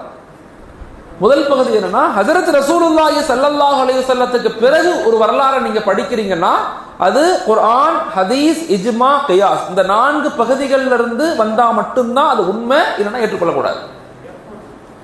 ஹஜரத் ரசூலுல்லாஹி ஸல்லல்லாஹு அலைஹி வஸல்லம் பிறகு உள்ள வரலாறுகள் அப்படிங்கிறது, நபிக்கு பின்னாடி ஒரு வரலாற்றை பத்தி நான் பேசுறேன், நம்ம சொல்றோம், படிக்கிறோம்னு சொன்னா இதனுடைய மூலம் எங்கவா இருக்கணும்? குர்ஆனா இருக்கணும், இல்ல ஹதீஸா இருக்கணும். இதை விட்டுவிட்டு நபி காலத்துக்கு பிறகு உள்ள வரலாறை பத்தி யார்கிட்ட பேசக்கூடாது? தௌராத்தை பார்க்க கூடாது, இஞ்சில பார்க்க கூடாது, அது கூடாது. சரி, இன்னொரு பகுதிங்கிறது, ஒருவேளை தௌராத் சொல்லக்கூடிய வார்த்தையும் குர்ஆன் சொல்லக்கூடியதும் ஒன்றாக இருக்குது, இஞ்சில் சொல்லக்கூடியதும் குர்ஆன் சொல்லக்கூடியதும் ஒன்றாக இருக்குது அப்படின்னா அதை நம்ம பேசலாம். ஆனா ஆதாரமா எடுக்க முடியாது. பேசலாம், அதை பத்தி மக்கள்கிட்ட சொல்லலாம். உதாரணமா ஹஜரத் ஆதம் அலைஹிஸ்ஸலாம் தௌராத்தும் சொல்லுது, இஞ்சியிலும் சொல்லுது, ஜபூரும் சொல்லுது. ஓகே, பழைய ஏற்பாடு, புதிய ஏற்பாடு, சங்கீதம் தான் ஜபூருக்கு பேர் சங்கீதம்னு வச்சிருக்கிறான் அவன். இப்போ 3 கேட்டகரியா. ஓகே, இதுக்கு விவிலியம்னு சொல்றான். இது 3த்துக்கும் பேர் விவிலியம் அப்படின்னு சொல்லுவாங்க. ஓகே, மொத்தம் இது கிட்டத்தட்ட 51 புத்தகம் இருக்கு. எத்தனை புத்தகம் இருக்கு? 51 புத்தகம் இருக்கு. குர்ஆனை விட ரொம்ப பெருசு அது. 51 புத்தகம் மொத்தம். இந்த விவிலியம் இந்த 3 சேர்ந்தது. பழைய ஏற்பாடு, சங்கீதம், புதிய ஏற்பாடு, தௌராத், ஜபூர், இஞ்சில் 3 சேர்ந்து 51 புத்தகம் இருக்கு. பெரிய பாடம், பெரிய புத்தகம். ஓகே, அப்ப இந்த 3 வேதங்களும் குர்ஆன் சொல்றது ஒன்னா இருந்தா எடுத்துக்கலாம். மூணாவது, ஒருவேளை குர்ஆன் சொல்றதுக்கு நேர் மாற்றமாக தௌராத்தில் இருக்குது, இஞ்சியில் இருக்குதுன்னா அதை நம்ம மறுக்கணும், ஏற்றுக்கொள்ளக்கூடாது. உதாரணத்துக்கு ஹஜரத் லூத் அலைஹிஸ்ஸலாம், லூத் அலைஹிஸ்ஸலாமும் ஓரினை சேர்க்கையாளர்னு தௌராத் சொல்லுது, இஞ்சிலும் சொல்லுது. அவரும் என்ன செஞ்சார், ஒரு ஆணோட உறவு கொண்டார். இஸ்லாம் வன்மையா கண்டிக்குது, அப்படி கிடையவே கிடையாது. ஹஜரத் லூத் அலைஹிஸ்ஸலாம் பாதுகாக்கப்பட்டவர், ஒரு ப்ராஃபட். நிச்சயமாக அவர் என்ன செய்யல, தவற செய்யலன்னு குர்ஆன் சொல்லுது. அப்ப அந்த வரலாறை நம்ம எடுத்துக்கொள்ளக்கூடாது. வரலாற்றினுடைய 4வது பகுதி இப்படிதான் வரலாறை படிக்கணும். Methodology of searching of history. ஹிஸ்டரியை நீங்க பார்க்கும்போது இப்படித்தான் நீங்க படிக்கணும். சும்மாலாம் ஹிஸ்டரியை படிக்கக்கூடாது, நம்ம குழம்பி போயிடுவோம், எது உண்மை எது பொய்ன்னு தெரியாம போயிடும். 4வது விஷயம் என்னன்னா, குர்ஆன் ஒன்று சொல்லும், தௌராத் இன்னொன்னு சொல்லும், நிறைய சொல்லும். ஆனா குர்ஆன் அதை மறுக்காது. குர்ஆன் அதை என்ன செய்யாது, மறுக்காது. உதாரணமா சாமுவேல் அலைஹிஸ்ஸலாம் ஒருத்தவர் இருந்தாரு, இஸ்கேல் அலைஹிஸ்ஸலாம் இருந்தாரு, இப்படி நிறைய பேர் சொல்லும். ஆனா குர்ஆன் எந்த இடத்துலையுமே அப்படி இல்ல இருக்குன்னு சொல்லவே இல்லை. நபிமார்களாக இருந்திருக்கலாம். உதாரணமா டேனியல் அலைஹிஸ்ஸலாம் ஒருத்தர் இருந்தாருன்னு தௌராத் சொல்லுது. டேனியல்னு ஒருத்தர் இருந்தாரு, சாமுவேல்னு ஒருத்தர் இருந்தார். இவங்க ஹஸரத் ஜக்கரியா அலைஹிஸ்ஸலாத்துக்கு முன்னாடி வாழ்ந்த மனிதர்கள்னு சொல்லுது. சில நேரங்களில் புத்தரை சொல்லுது, மகாவீரை சொல்லுது. இவங்கெல்லாம் ஈசா நபிக்கு முன்னாடி வாழ்ந்தவங்க, இவங்கெல்லாம் நபிமார்களாக இருக்கலாம் அப்படின்னு சொல்லுது. இதை ஏற்றுக்கவும் முடியாது, மறுக்கவும் முடியாது. இந்த இடத்துல அமைதி தான் பார்க்கணும். இது உண்மையா இருக்கலாம், இல்லாமையும் இருக்கலாம், நமக்கு தெரியல, குர்ஆனும் சொல்லல. இந்த இடத்துல நம்ம என்ன செய்யலாம், இது ஆதாரம் எடுக்கக்கூடாது, சொல்லலாம். ஆனா இதுதான் ஆதாரம்னு சொல்ல முடியாது, ஏன்னா குர்ஆன் அதை சொல்லவே இல்லை. வரலாறுகளை இப்படித்தான் பார்க்கணும். ஓகே, வரலாற்றினுடைய 2வது பகுதியை பத்தி நம்ம பேசுறோம். ஹஜரத் ஆதம் அலைஹிஸ்ஸலாத்திலிருந்து ஈசா அலைஹிஸ்ஸலாம் வரைக்கும் உண்டான 25 நபிமார்கள் வரலாற அல்லாஹு தாலா 4 பகுதிகளாக பிரிச்சு சொல்றான். ஓகே, ஒன்று ஹஜரத் ஆதம் அலைஹிஸ்ஸலாத்திலிருந்து நூஹ் அலைஹிஸ்ஸலாம், இது ஒரு காலம். ஹஜரத் ஆதம் அலைஹிஸ்ஸலாம் டு நூஹ் அலைஹிஸ்ஸலாம், இது ஒரு காலம். இதுக்குள்ள ஆதம் அலைஹிஸ்ஸலாம், ஷீத் அலைஹிஸ்ஸலாம், இத்ரீஸ் அலைஹிஸ்ஸலாம், நூஹ் அலைஹிஸ்ஸலாம். நூஹ் அலைஹிஸ்ஸலாத்திலிருந்து இப்ராஹிம் அலைஹிஸ்ஸலாம், இது ஒரு காலம். ஓகே, இது 2வது காலம். இந்த நூஹ் அலைஹிஸ்ஸலாத்திலிருந்து இப்ராஹிம் அலைஹிஸ்ஸலாம் காலம் மிக முக்கியமான காலம். இந்த காலத்துல தான் பெரும் வெள்ளம் உலகத்துல ஏற்பட்டுச்சு. பெரும் வெள்ளம் ஏற்பட்டு உலகம் 2ஆகி திரும்பி அல்லாஹ் தண்ணீரை கொண்டு திரும்பி உலகத்தை நிர்வாக்கினான் ஆய்வுகள் சொல்லுது. ஹஜரத் இப்ராஹிம் அலைஹிஸ்ஸலாத்திலிருந்து ஹஜரத் மூசா அலைஹிஸ்ஸலாம், இது 3வது காலம் நபிமார்கள் காலத்துல. மூசா அலைஹிஸ்ஸலாத்திலிருந்து ஹஜரத் ஈசா அலைஹிஸ்ஸலாம், இது 4வது காலம். இப்படித்தான் வரலாறு படிக்கணும். இந்த இடைப்பட்ட காலங்கள் என்ன நடந்துச்சு, பல கலாச்சாரங்கள், பல மதங்கள், பல கோட்பாடுகள், பல வேதங்கள், பல கல்ச்சர், பல சிவிலைசேஷன், பல நாகரிகங்கள். 4 பெரிய நாகரிகங்கள் உலகத்தில் இருக்கு. மொத்தம் பெரிய நாகரிகங்கள் 4 நாகரிகங்கள் இருக்கு. ஒன்று மெசபடோமியன் நாகரிகம், மெசபடோமியன் நாகரிகம். 2வது ஹரப்பன், இந்தியாவுடைய ஹரப்பன் சிந்து சமவெளி நாகரிகம். 3வது எஜிப்தியன் நாகரிகம். 4வது யூரோப்பியன் நாகரிகம். ஹஸரத் ஸல்லல்லாஹு அலைஹி வஸல்லம் முன்ன வரைக்கும் உலகம் மொத்தம் 3 கண்டமா தான் இருந்துச்சு. இப்ப இருக்கிற மாதிரி 7 கான்டினென்ட் கிடையாது. கான்டினென்ட் சொல்றோம்ல, 7 கான்டினென்ட் கிடையாது. அப்போதைக்கு 3 கான்டினென்ட் தான். 4வது 5வது 6வது எல்லாம் 1400க்கு பிறகுதான் உருவாக்கப்பட்டுச்சு. கிபி 1400க்கு பிறகு. அமெரிக்கா எப்ப கண்டுபிடிக்கப்பட்டுச்சு, 1492 கொலம்பஸ்ல. ஸ்பெயினுடைய வீழ்ச்சியிலிருந்து அமெரிக்கா கண்டுபிடிக்கப்பட்டுச்சு. இங்க வாஸ்கோடா காமா இந்தியாவுக்கு எப்ப வந்தாரு, ஆஸ்திரேலியா எப்ப கண்டுபிடிக்கப்பட்டுச்சு, 1770. ஸோ மீதி கண்டங்கள்லாம் பின்னாடி தான் கண்டுபிடிக்கப்பட்டுச்சு. கண்டங்கள் மொத்தமே 3 தான் ஆரம்பத்தில். ஓகே, ஒன்று யூரோப்பிய கண்டம் மேல் பகுதியில், அப்புறம் ஆப்பிரிக்கன் கண்டம், ஏஷியன் கண்டம். ஏஷியன் கண்டோட சைனா மங்கோலியெல்லாம் இணையப்படும். ஏஷியன் கண்டம் மொத்தமே 3 கான்டினென்ட்ஸ் தான் இருந்துச்சு. ஹஸரத் ஈசா அலைஹிஸ்ஸலாம் அவங்க உலகத்தில் வந்துட்டாங்க. அவங்க காலம் முடிஞ்சப்ப நபிமார்கள் காலம் முடியுது. இறுதியாக ஹஸரத் ஸல்லல்லாஹு அலைஹி வஸல்லம் 570 பிறக்கிறாங்க. கிபி 570 ஹஸரத் ஸல்லல்லாஹு அலைஹி வஸல்லம் பிறக்கிறாங்க. கிமு அதாவது பிசி 2 தான் ஈசா அலைஹிஸ்ஸலாம் பிறக்கிறார். அவங்க ஈசா அலைஹிஸ்ஸலாம் உலகத்துக்கு தௌரா இஞ்சியில கொண்டு அவங்க சிலுவையில் அறையப்படலை, அவங்க வானுலகத்துக்கு உயர்த்தப்படுறாங்க. ஹஸரத் ஈசா அலைஹிஸ்ஸலாத்துக்கு உயர்த்தப்பட்ட பிறகு 200 வருஷம் கழிச்சு பவுல் என்பவரால் உருவாக்கப்பட்ட மார்க்கம் தான் கிறிஸ்துவ மார்க்கம். கிறிஸ்துவம் 200 வருஷம் கழிச்சு பவுல். ஓகே, 200 வருஷம் கழிச்சு தான் கிறிஸ்துவங்கிற மதமே உண்டாக்கப்பட்டது. அதாவது மதம்ங்கிறது இல்லை. அந்த மதம் என்ன செஞ்சு 3 முக்கடவுள் கொள்கையை எடுத்துட்டாங்க. பரிசுத்த ஆவி, மரியாள், அப்புறம் ஈசா அலைஹிஸ்ஸலாம் 3 பேருமே கடவுள்னு சொல்லக்கூடியவங்களா அவங்க மாறிட்டாங்க. இப்படி உலகமெல்லாம் அப்படி இயங்கும் போதுதான் ஹஸரத் ஸல்லல்லாஹு அலைஹி வஸல்லம் உலகத்துக்கு பிறக்கிறாங்க. 570 பிறக்கிறாங்க. 610 நுபுவத் கொடுக்கப்படுது. 622 மக்காவிலிருந்து மதீனாவுக்கு போறாங்க. 632 வஃபாத் ஆகிறாங்க. ஹஜ்ரத் ஸல்லல்லாஹு அலைஹி வஸல்லம் இறுதி நபியாக இருக்கிறாங்க. காத்தமுன் நபியின், அவங்க தான் இறுதி நபி. அவங்களுக்கு நபிங்கிறது கிடையாது. குர்ஆன் தான் இறுதி வேதம். அல்யௌம அக்மல்து லக்கும் தீனக்கும் வ அத்மம்து அலைக்கும் நிஅமதி வ ரதீது லக்குமுல் இஸ்லாம தீனா. இது வரலாற்றினுடைய இரண்டாவது பகுதி. ஹஜ்ரத் ஆதம் அலைஹிஸ்ஸலாத்துல இருந்து ஈசா அலைஹிஸ்ஸலாம், ஈசா அலைஹிஸ்ஸலாம் டு ஸல்லல்லாஹு அலைஹி வஸல்லம் இரண்டாவது பகுதி முடிஞ்சிருச்சு.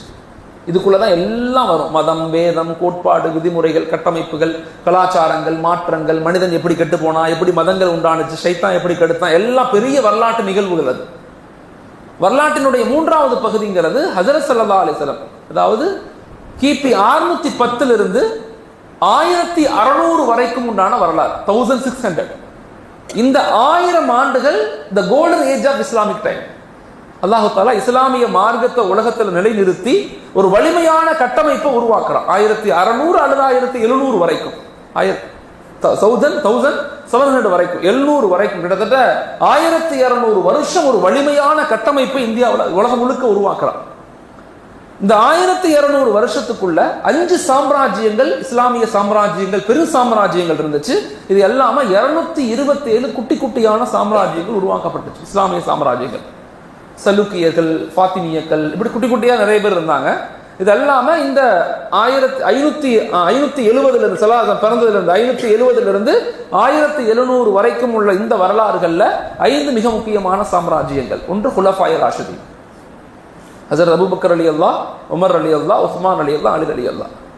இவங்க குலஃபாய ராஷிதீன்களுக்கு பிறகு கிட்டத்தட்ட ஒரு 250 வருஷம், கிட்டத்தட்ட 660 இருந்து ஹஜ்ரத் அலி ரலியல்லாஹுக்கு பிறகு 661 இருந்து 780 வரைக்கும் கிட்டத்தட்ட ஒரு 250 வருஷம் யார் இருந்தாங்கன்னு சொன்னா, கிட்டத்தட்ட அவங்க உமையாக்கள், உமையாக்கள், அதாவது முஆவியா ரலியல்லாஹுடைய மையப்படுத்தி ஒரு பெரும் உமையாக்கள் ஆட்சி இருந்துச்சு.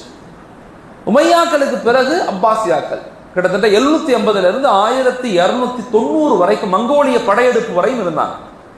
இது இரண்டாவது முக்கியமான. மூணாவது குலஃபாய ராஷிதீன், உமையாக்கள், அப்பாசியாக்கள். இந்த அப்பாசியாக்களுடைய காலம்ங்கிறது பொற்காலம். உமையாக்களுடைய காலத்துல தான் குர்ஆன் ஒன்று சேர்க்கப்பட்டுச்சு, ஃபிக்ஹுகள் ஒன்று சேர்க்கப்பட்டுச்சு, ஹதீஸுகள் ஒன்று சேர்க்கப்பட்டுச்சு. மிக முக்கியமான காலகட்டம் இந்த காலகட்டம். இது எல்லாம் வரலாற்று விஷயங்கள். குர்ஆன் நமக்கு சாதாரணமா கிடைக்கல. The most authenticate religious only the Islam. உலகத்திலேயே ஒரு பரிபூர்ணமான, நம்பகமான, எல்லாத்துக்கும் ஆதாரம் உள்ள ஒரே மார்க்கம் இஸ்லாம் தான். எல்லாத்துக்கும். ஒவ்வொரு ஹதீஸினுடைய ராவி, ஃபிக்ஹுகள் எப்படி உருவாக்கப்பட்டுச்சு, முத்தஃபக்கிஹீன்கள் எப்படி உருவானாங்க, முஹத்திஸீன்கள் எப்படி உருவானாங்க, எப்படி ஒவ்வொரு தடவையா போய் ஹதீஸுகளை, தஹ்வீருல் அஹாதீஸ், ஹதீஸுகளை எப்படி தொகுத்தாங்க. கிட்டத்தட்ட இஸ்லாத்துல 20க்கும் மேற்பட்ட ஃபுனூனாத்துகள் இருக்கு, ஃபன்னுகள் இருக்கு. இந்த ஃபன்னுகள் எப்படி ஒன்று சேர்க்கப்பட்டுச்சு, இது உமையாக்களுடைய காலத்தில் ரொம்ப ஆழமா நடந்துச்சு. அல்லாஹ் தான் உருவாக்குறான். நான் வரலாற்றில் ஆய்வு செய்யும் போது ரொம்ப ஆச்சரியப்படுவேன். ஒவ்வொன்றையும் அல்லாஹ் எப்படி எப்படி இந்த காலத்துல இஸ்லாத்தை பாதுகாக்கிறான். இந்த குர்ஆனை, இந்த ஹதீஸை, இந்த மார்க்கத்தை நம்மளால பாதுகாக்க முடியாது. அல்லாஹ் தான் பாதுகாத்துக்கிட்டு இருக்கான். கண்கூடாக தெரியும். ஒரு செகண்ட் கூட நம்மளால பாதுகாக்க முடியாது. அல்லாஹ் தான், அவன் தான் பாதுகாத்துக்கிட்டு இருக்கான். சும்மா நம்ம கையை கால ஆட்டிக்கிட்டு இருக்கோம், அவ்வளவுதான். பாதுகாக்கிறது அவன் தான். குர்ஆன் எப்படி தொகுக்கப்பட்டுச்சு, ஹதீஸ் எப்படி தொகுக்கப்பட்டுச்சு, முஃபக்கிஹீன்கள் எப்படி வேலை செஞ்சாங்க, எவ்வளவு ஆண்டுகள், எவ்வளவு தியாகம் செஞ்சாங்க, அதெல்லாம் படிக்கும் போது ஆச்சரியமா இருக்கும். நம்ம சர்வசாதாரணமா நினைக்கிறோம். ஒவ்வொன்றுக்கும் ஆதாரங்களை உருவாக்கி, கிதாபுகளை உருவாக்கி, ஆய்வுகள் செஞ்சு, கிதாபுகள், ஆயிரக்கணக்கான கிதாபுகள் எழுதியிருக்கிறாங்க. அதுக்கப்புறம் அப்பாசியாக்களுடைய காலம். அப்பாசியாக்களுடைய காலம் 780 இருந்து 1200 300 வரைக்கும் இருந்துச்சு. அவங்களுடைய காலம் வீழ்ச்சி அடையுது மங்கோலிய படையெடுப்பின் காரணமாக. அது அல்லாம சிலுவை யுத்தங்கள், கிட்டத்தட்ட 9 சிலுவை யுத்தங்கள் நடந்துச்சு. சிலுவை யுத்தங்கள், குரூசிஃபை வார், மிகப்பெரிய முக்கியமான வரலாறுகள். இதெல்லாம் நீங்க வாலிபர்கள் படிக்கணும், தெரிஞ்சுக்கணும். நம்ம எப்படி நம்முடைய முன்னோர்கள் சாதாரணமாக அந்த தீனை நம்மள்ட்ட கொடுக்கல. அவ்வளோ பெரிய தியாகம், அவ்வளோ பெரிய அர்ப்பணிப்பு, அவ்வளோ பெரிய முயற்சி பண்ணி தான் கொடுத்துருக்குறாங்க.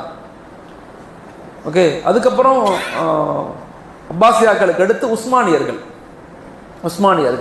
அப்பாசியாக்கள் வீழ்ச்சி அடைகிறாங்க. துருக்கியை மையப்படுத்தி ஒட்டமன் எம்பையர்ஸ் உருவாக்கப்படுது.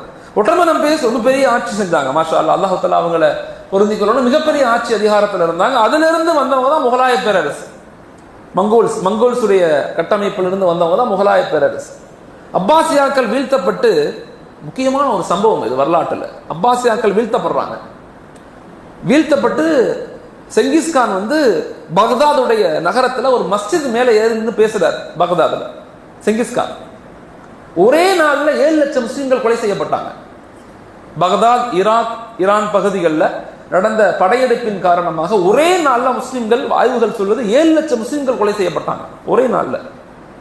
அப்ப செங்கிஸ்கான் நினைச்சு பேசுவார். ஒரு மஸ்ஜிதினுடைய மெனரால நினைச்சு குட்டையா இருப்பார் செங்கிஸ்கான். நான் யார் தெரியுமா? I am the curse of your சொசைட்டின்னு சொல்லுவான். உங்க உம்மத்துடைய சாபம்னு சொல்லுவார் அவர். ஏன் அப்படின்னா, உங்கள் இறைவன் உங்களுக்கு கொடுக்கப்பட்ட பொருட்கள், கலாச்சாரங்கள், செல்வங்கள் எல்லாம் உங்களுக்கு மட்டும் சொந்தமானதல்ல, எல்லாத்துக்கும் கொடுக்கணும். அப்பாசியாக்கள் ஒரு குறிப்பிட்ட காலத்துக்கு பிறகு என்ன ஆயிட்டாங்கன்னா, செல்வ செழிப்புல மூழ்கிட்டாங்க, உச்சகட்டமா மூழ்கிட்டாங்க. அடிமைகள் ரோடுகள்ல அமனமாக விற்கப்பட்டாங்க. ஐரோப்பிய அடிமைகளை கொண்டு வந்து எந்த சமுதாயம் வரம்பு மீறுதோ தண்டிக்கப்பட்டே தீரும். வரம்பு மீறிட்டோம் வாழ்க்கையில, அது யாராக இருந்தாலும் வாழ்க்கையில வரம்பு மீறக்கூடாது. எல்லாரும் தவறு செய்யக்கூடியவங்க, தப்பு செய்யக்கூடியவங்க, ஆனா வரம்பு மீறாக இருக்கணும். இன்னல்லாஹ லா யுஹிப்புல் முஅ்ததீன். வரம்பு மீறிய மக்களை அல்லாஹ் விரும்புறதே இல்லை. வரம்பு மீறிட்டோம் நிச்சயமாக நம்ம வீழ்த்தப்படுவோம். ஒருவேளை இஸ்லாமிய சமூகம் இன்னைக்கு இவ்வளவு இக்கட்டுக்கு காரணம் பாவங்கள்ல மூழ்கிட்டோமோ நான் பயப்படுறேன். ரொம்ப அதிகமாக பாவங்கள்ல நம்ம ஈடுபட ஆரம்பிச்சிட்டோமோ, சமூகத்தை பத்தி, மக்களை பத்தி எதை யோசிக்காம எல்லா நிலைகள்லையுமே அதனுடைய விளைவாக நம்ம கஷ்டப்படுறோமோ அப்படின்னு யோசிக்கிறேன். உமர் அலிலா சொல்லுவாங்க, இஸ்லாமிய சமூகம் என்பது ஆயுத பலத்தாலேயோ ஆள் பலத்தாலேயோ இது வெற்றி பெறையாது. மாறாக தனி மனிதனுடைய தக்குவா, உம்மத்தினுடைய கவலையை கொண்டுதான் அல்லாஹுடைய உதவி சமூகத்துக்கு கிடைச்சிக்கிட்டே இருக்குன்னு சொல்றாங்க. ஒருவேளை நான் வரவை மீறிட்டோமோ நான் பயப்படுறேன். ஆய்வின் அடிப்படையில் நான் சொல்றேன். அப்ப அதன் அடிப்படையில் முகலாய பேரரசு, இது அப்பாசியாக்கள் வீழ்த்தப்படுறாங்க. மங்கோலிய செங்கிஸ்கான் என்ன செய்யறாருன்னா, அந்த படையிட்ட சொல்றாரு. அவர் திடீர்னு மங்கோலியாவுக்கு படை போறாரு. தன்னுடைய மகனை கூப்பிட்டு சொல்றாரு, 5 லட்சம் 6 லட்சம் படையை கொடுத்து நீ அடுத்த டார்கெட்டு எஜிப்து வழியாக நீ மக்கா மதீனாவுக்கு போய் அதை அழிச்சிருன்னு சொல்றாரு. அடுத்த டார்கெட் அதான், அழிச்சிருங்கிறார்.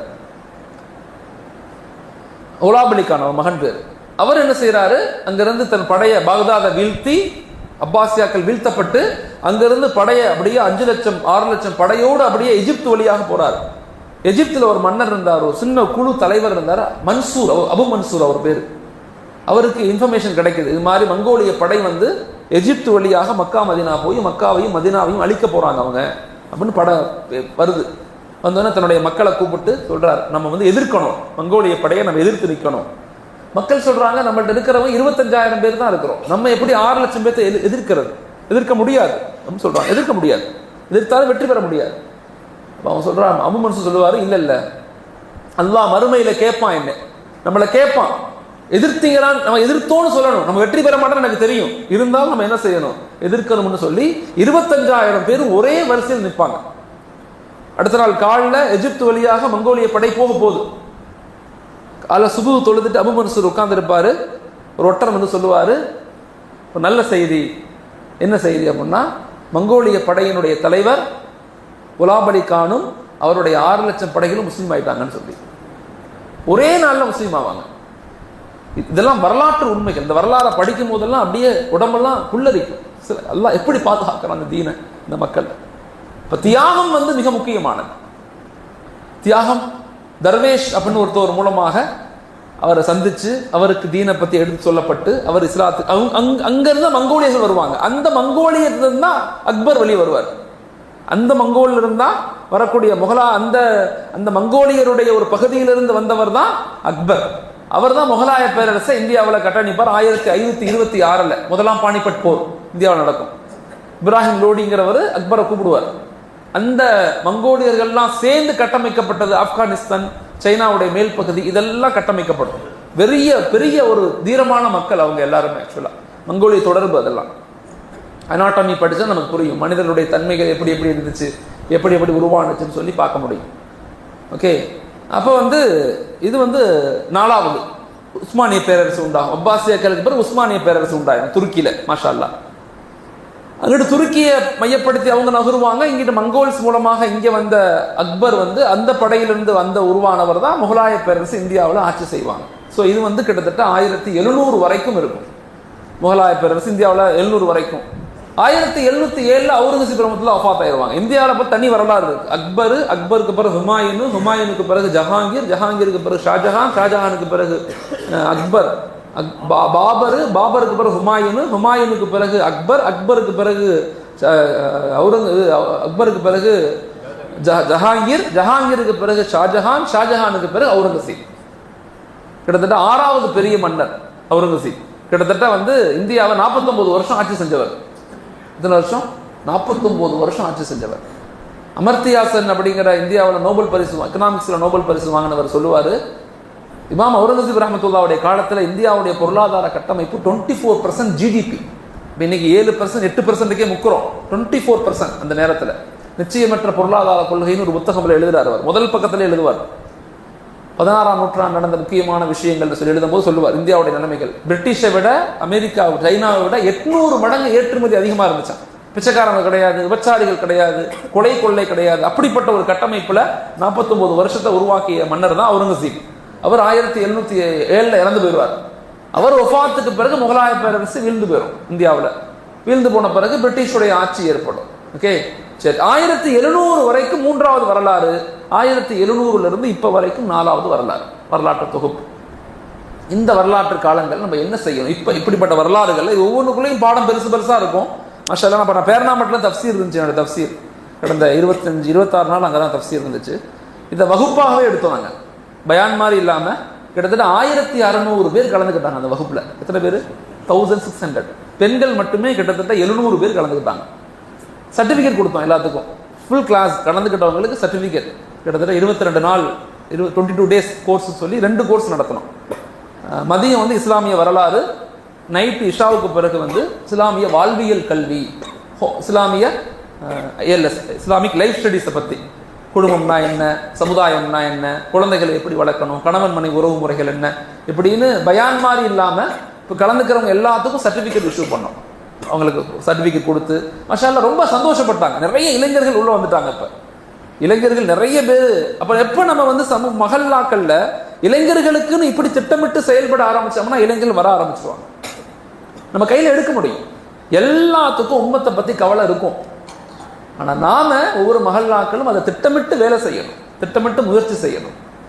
ஓகே, இப்போ நாங்கள் என்ன தமிழகம் முழுக்க என்ன யோசிச்சிருக்கோம்னா, இன்ஷா அல்லாஹ் 40 ஹவர்ஸ் கோர்ஸ், 40 மணி நேரம் வகுப்பு, வாரத்துக்கு 2 மணி நேரம். இளைஞர் ஒவ்வொரு மஹல்லாக்களும் இப்போ ட்ரக்ஸ் பயன்படுத்தினா அது சரியில்லை, குலா அதிகமாக, தலாக், இப்படி பிரச்சனை பேசிக்கிட்டே இருப்போம். இந்த பிரச்சனைகளுக்கு தீர்வு என்ன?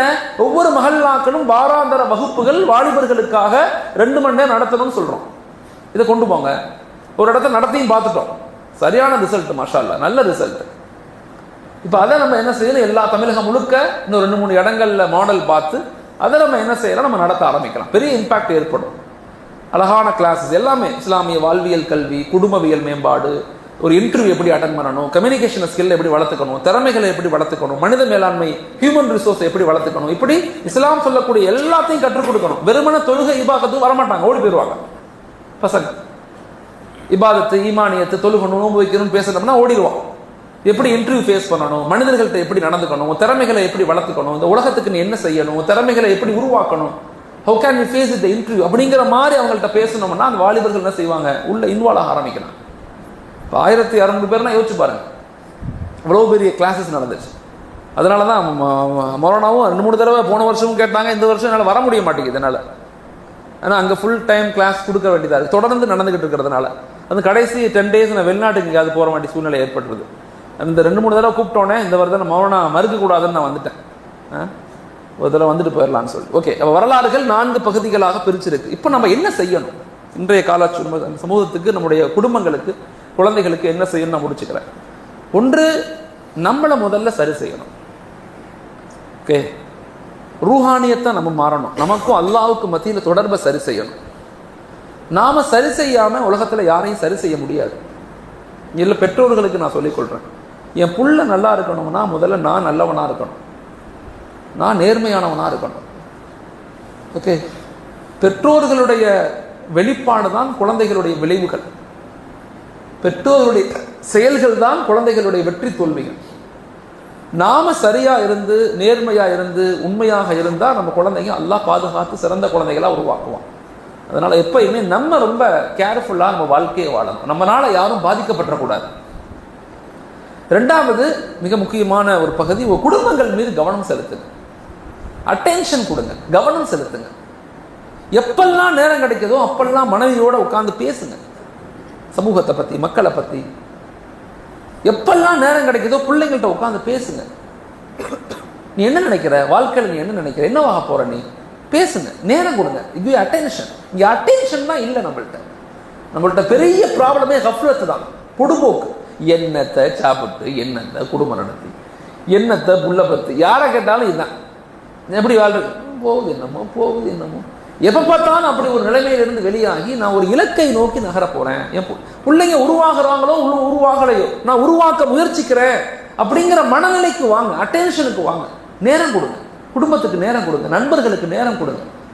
இன்னைக்கு எல்லாருமே நேரத்தை திங்கிறோம். இந்த மொபைலை பார்த்துக்கிட்டு, ஃபோனை பார்த்துக்கிட்டு, எதையாவது அந்த வீடியோ, இது நம்ம வாழ்க்கையே அதுக்குள்ளதான் போகுது. நல்லா யோசிச்சு பாருங்க. நம்ம அடிக்ட் ஆகிட்டு இருக்கோம், நம்மளை அறியாமே அடிக்ட் ஆகிறோம், அடிமையாக மாறிக்கிட்டு இருக்கோம்.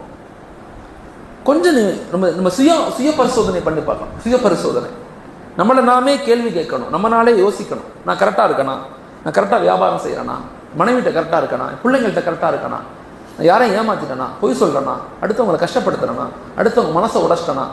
யோசிங்க, நீங்களே யோசிங்க. Review your self. உங்களை நீங்கள் ரிவ்யூ பண்ணுங்க.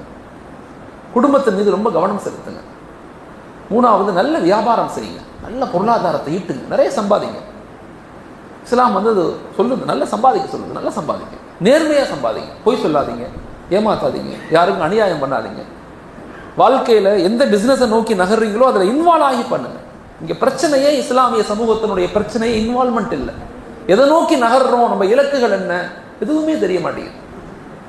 எதுவுமே இலக்கில்லாத சமூகமாக இருக்கும். இந்தியாவில் 25 கோடி முஸ்லீம்கள் வசிக்கிறோம், 25 crore முஸ்லீம்கள் வசிக்கிறோம். ஆனால் எங்களுடைய பங்களிப்பு நாட்டு வளர்ச்சியில் 3% கூட இல்லை. மார்வாடி சகோதர மக்கள் 1.5 கோடி பேர் தான் இருக்காங்க மொத்த இந்தியாவிலேயே. ஆனால் அவங்களுடைய பங்களிப்பு 24% இந்திய வளர்ச்சியில். நம்ம ஏன் இவ்வளவு பலகீனமாயிட்டோம்? ஏன் இவ்வளவு பலகீனமானோம்? நிறைய சோம்பேறிகள். எதுக்கு இத்தனை மக்கள் இருந்தும் என்ன ஒண்ணுமே செய்யாமையே இருக்கிறோம். நம்ம வழி தெரியலையா, இல்ல வழிகாட்டப்படலையா, இல்ல சொல்றது புரியலையா, இல்ல இலக்கை நோக்கி நகர்த்த முடியலையா? நம்ம தோத்து போய்கிட்டே இருந்தோம்னா, நம்ம பலகீனமாகிட்டே இருந்தோம்னா அடுத்த 20-30 வருஷத்துல நம்ம பிள்ளைங்க அடிமையாக தான் வாழ்வாங்க. இந்தியாவில் நல்லா பாதுகாக்கணும். அதனால நல்ல என்ன செய்யுங்க, படிங்க, நல்ல பிள்ளைங்களை படிக்க வைங்க, உருவாக்கணும். சமூகத்தை உருவாக்கணுங்கிற எண்ணத்துக்குள்ள வாங்க. என் பிள்ளைங்களை டாக்டர் ஆக்கணும், ஆலிமாக்கணும், சயின்டிஸ்ட் ஆக்கணும், ஜட்ஜ் ஆக்கணும், ஹாஃபிஸ் ஆக்கணும், உயர்ந்த எண்ணங்களை வைங்க. அது உங்க மனைவியோட உட்கார்ந்து பேசுங்க, பிள்ளைங்களோட உட்கார்ந்து பேசுங்க. நாங்க பலகீனமாகிட்டே இருக்கிறோம்னு சொன்னா ஒரு காலத்துல காணாம போயிடுவோம். உரிமைகள் பறிக்கப்படும், சுதந்திரங்கள் பறிக்கப்படும், குரல் கொடுக்க முடியாது, பேச முடியாது, எதுவுமே பண்ண முடியாத சமூகமா நாம் மாறிடுவோம். உணர்ச்சி வசப்படக்கூடாது, அறிவு நிதானமா யோசிக்கணும். யா அய்யுஹல்லதீன ஆமனூ இஸ்பிரு வஸாபிரு வராபித்து வத்தகுல்லாஹ லஅல்லகும் துஃப்லிஹூன். ஈமான் கொண்ட மக்களே, நீங்கள் பொறுமையாக இருங்கள், என்ன நடந்தாலும் பொறுமையாக இருங்கள். வெறும் உணர்ச்சி வசப்பட்டு எந்த புண்ணியமும் இல்லை.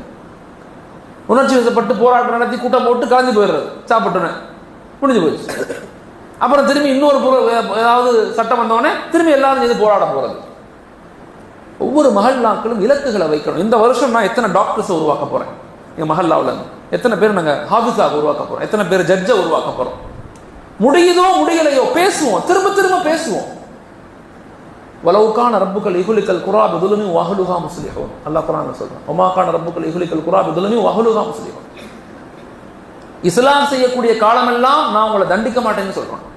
மக்களுக்கு மத்தியில உண்மையை ஏவி, நன்மையை ஏவி, தீமையை தடுக்கக்கூடிய காலமெல்லாம் நான் உங்களை தண்டிக்க மாட்டேன், உங்களை அழிக்க மாட்டேன், உங்களை கைவிட மாட்டேன்னு சொல்றான் அல்லாஹ். வமாகான ரப்புக்கள் இகுலிக்கல் குரா பிதுலுமி வஹலுஹா முஸ்லிஹூன்.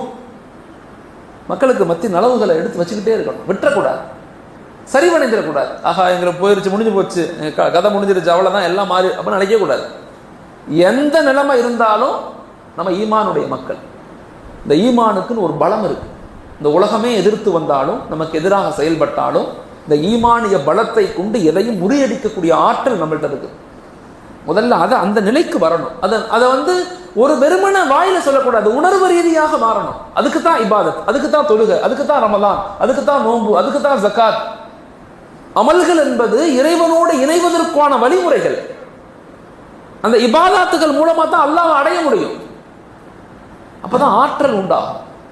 அப்ப எல்லா நிலையிலும் என்ன செய்யணும்? மூணாவது, வலிமையான சமூகம், கல்வி, பொருளாதாரம் சமநிலையில வளருங்கிற சமநிலை. நம்ம கடந்த 300 வருஷமா நம்ம பின்தங்கி போனதன் காரணம் என்னன்னா, ஆன்மீகத்துக்குள்ள போறவங்க சமூகத்தை பத்தி யோசிக்கிறது இல்லை. நல்லா யோசிச்சு பாருங்க. ஆன்மீகத்துக்குள்ள போனவங்க சமூகத்தை விட்டுறது. சமூகத்தை போய் போராட்டம், புரட்சி, அரசியல்னு போறவங்க பொருளாதாரத்துல ஸ்டெபிலிட்டி ஆகிறது இல்லை. பொருளாதாரம் சம்பாதிக்கணும்னு போறவங்க பிள்ளைங்களை படிக்க வைக்கல.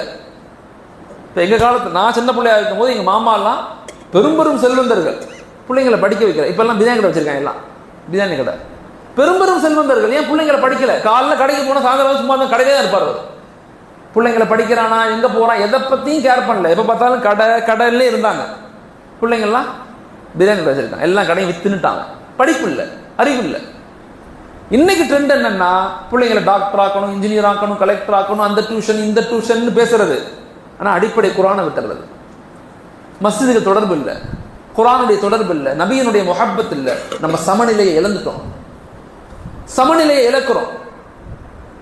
சமநிலையை இழக்கும் போது பலவீனமான சமூகமாக நாங்கள் மாறிட்டோம். ஒரு மரம் இருக்குன்னா அந்த மரத்தினுடைய வேறு ஸ்ட்ராங்கா இருந்தால் தான் தண்டு ஸ்ட்ராங்கா இருக்கும். ஒரு மரத்தினுடைய வேறு ஸ்ட்ராங்கா இருந்தால் தான் கிளைகள் ஸ்ட்ராங்கா இருக்கும். ஒரு மரத்தினுடைய வேறு ஸ்ட்ராங்கா இருந்தால் தான் அந்த மரத்திலிருந்து வரக்கூடிய கனிகளும் பழங்களும் இனிப்பானதாக இருக்கும். ஆனா வேறு கண்ணுக்கு தெரியுமானா கண்ணுக்கு தெரியாது. ஈமானுங்கிற பலம் கண்ணுக்கு தெரியாது. ஆனா வேறு மட்டும் போதுமா? பத்தாது. வேரும் வேணும், தண்டும் வேணும், கிளைகளும் வேணும், பழங்களும் வேணும். அதுதான் விருட்சம், அதுதான் மரம், அதுதான் ஒரு சமூகம். இஸ்லாம் அதுதான் சொல்றது. வலா துக்ஸிருல் மீசான், do not break the balance system. நீ பேலன்ஸை உடைச்சிடாத. நான் இந்த உலகத்தை பேலன்ஸா படைச்சிருக்கிறேன். பேலன்ஸை உடைச்சினா லஃபஸ்தா, உலகம் அழிவை நோக்கி நகர்ந்துடும். அதை நோக்கி தான் இப்போ நான் போய்கிட்டு இருக்கோம். அல்ல பாதுகாப்பு. அப்ப நம்ம சமூகத்தை வலுப்படுத்தணும்னா வலிமையான ஈமானை கொடுக்கணும், ஒழுக்கமான வாழ்வியலை கொடுக்கணும், ஆளுமையான கல்வியை கொடுக்கணும், சமூக பொறுப்புள்ள இளைஞர்களை உருவாக்கணும், சமூகத்தை உருவாக்கணும். இந்த நாளையும் சேர்த்து தான் இந்த வரலாறு, இந்த இஸ்லாமிய வரலாறு நமக்கு அழகான முறை நமக்கு சொல்லிக் கொடுக்குது. குர்ஆன் நமக்கு எல்லா நிலையிலுமே எல்லாத்தையுமே கற்றுக் கொடுக்குது. நம்ம அந்த கண்ணோட்டத்தில் எதையும் பார்க்காம இருக்கிறோம். அல்லாஹ் நம்ம எல்லாத்தையும் கபூல் செய்யணும். உங்களை சந்திச்சது எனக்கு பெரிய சந்தோஷம். அல்லாஹ் தஆலா நம்முடைய எண்ணங்களை, நம்முடைய செயல்களை, நம்முடைய அமல்களை எல்லாத்தையும் என்ன செய்யணும்? பொருந்திக் கொள்ளணும். சொல்லட்டுமா? மாஷா அல்லாஹ். இவங்க நம்ம மௌலானா முஹம்மது இப்ராஹிம் பாக்கவி ஹஜரத் அவங்க நம்முடைய காஷிஃபுல் ஹுதா மதரசாவில் இருக்கக்கூடிய பேராசிரியர், தமிழகத்தினுடைய மூத்த பேராசிரியர், மிகச்சிறந்த ஒரு சமூக சிந்தனையாளர். நிறைய உலமாக்களை உருவாக்கிய மிகப்பெரிய ஒரு ஆலிம் அவங்க எழுதிய ஒரு புத்தகம் வரலாற்று நாயகர் நபிகள் நாயகம் ஸல்லல்லாஹு அலைஹி வஸல்லம். இந்த புத்தகத்தினுடைய சில முக்கியமான கண்டென்ட்டை நானும் படிச்சிருக்கிறேன். நல்ல ஒரு அழகான கோணத்தில் இஸ்லாம் ஹஜரத் ஸல்லல்லாஹு அலைஹி வஸல்லம் வாழ்க்கை வரலாறு, அவங்க பிறந்ததிலிருந்து அவங்களுடைய கடைசி காலம் வரைக்கும் உள்ள வரலாற்றுகளை ரொம்ப அழகாக எடுத்து கோர்வை செஞ்சு நமக்கு வெளியிட்டிருக்கிறாங்க. மாஷா அல்லாஹ். இந்த புத்தகம் தேவைப்படுறவங்க வாங்கிக்கலாமா? வெளியே இருக்குதா? உள்ளே வருமா? இந்த புக்கு எவ்வளோ விலை வருது? 500 400. தேவைப்பட்டவங்க இந்த புத்தகத்தை வாங்கிக்கோங்க. இது ஒரு வரலாற்று புத்தகம் தான். நான் ஸல்லல்லாஹு அலைஹி வஸல்லம் வாழ்க்கை வரலாறுகளை பற்றி தெரிஞ்சுக்கணும்னா இந்த புத்தகத்தை வாங்கி நீங்கள் இன்ஷா அல்லாஹ் படித்து பாருங்கள். பெரிய யூஸ்ஃபுல்லாக இருக்கும் இன்ஷா அல்லாஹ். ஜஸாக்குமுல்லாஹ். அஸ்ஸலாமு அலைக்கும்.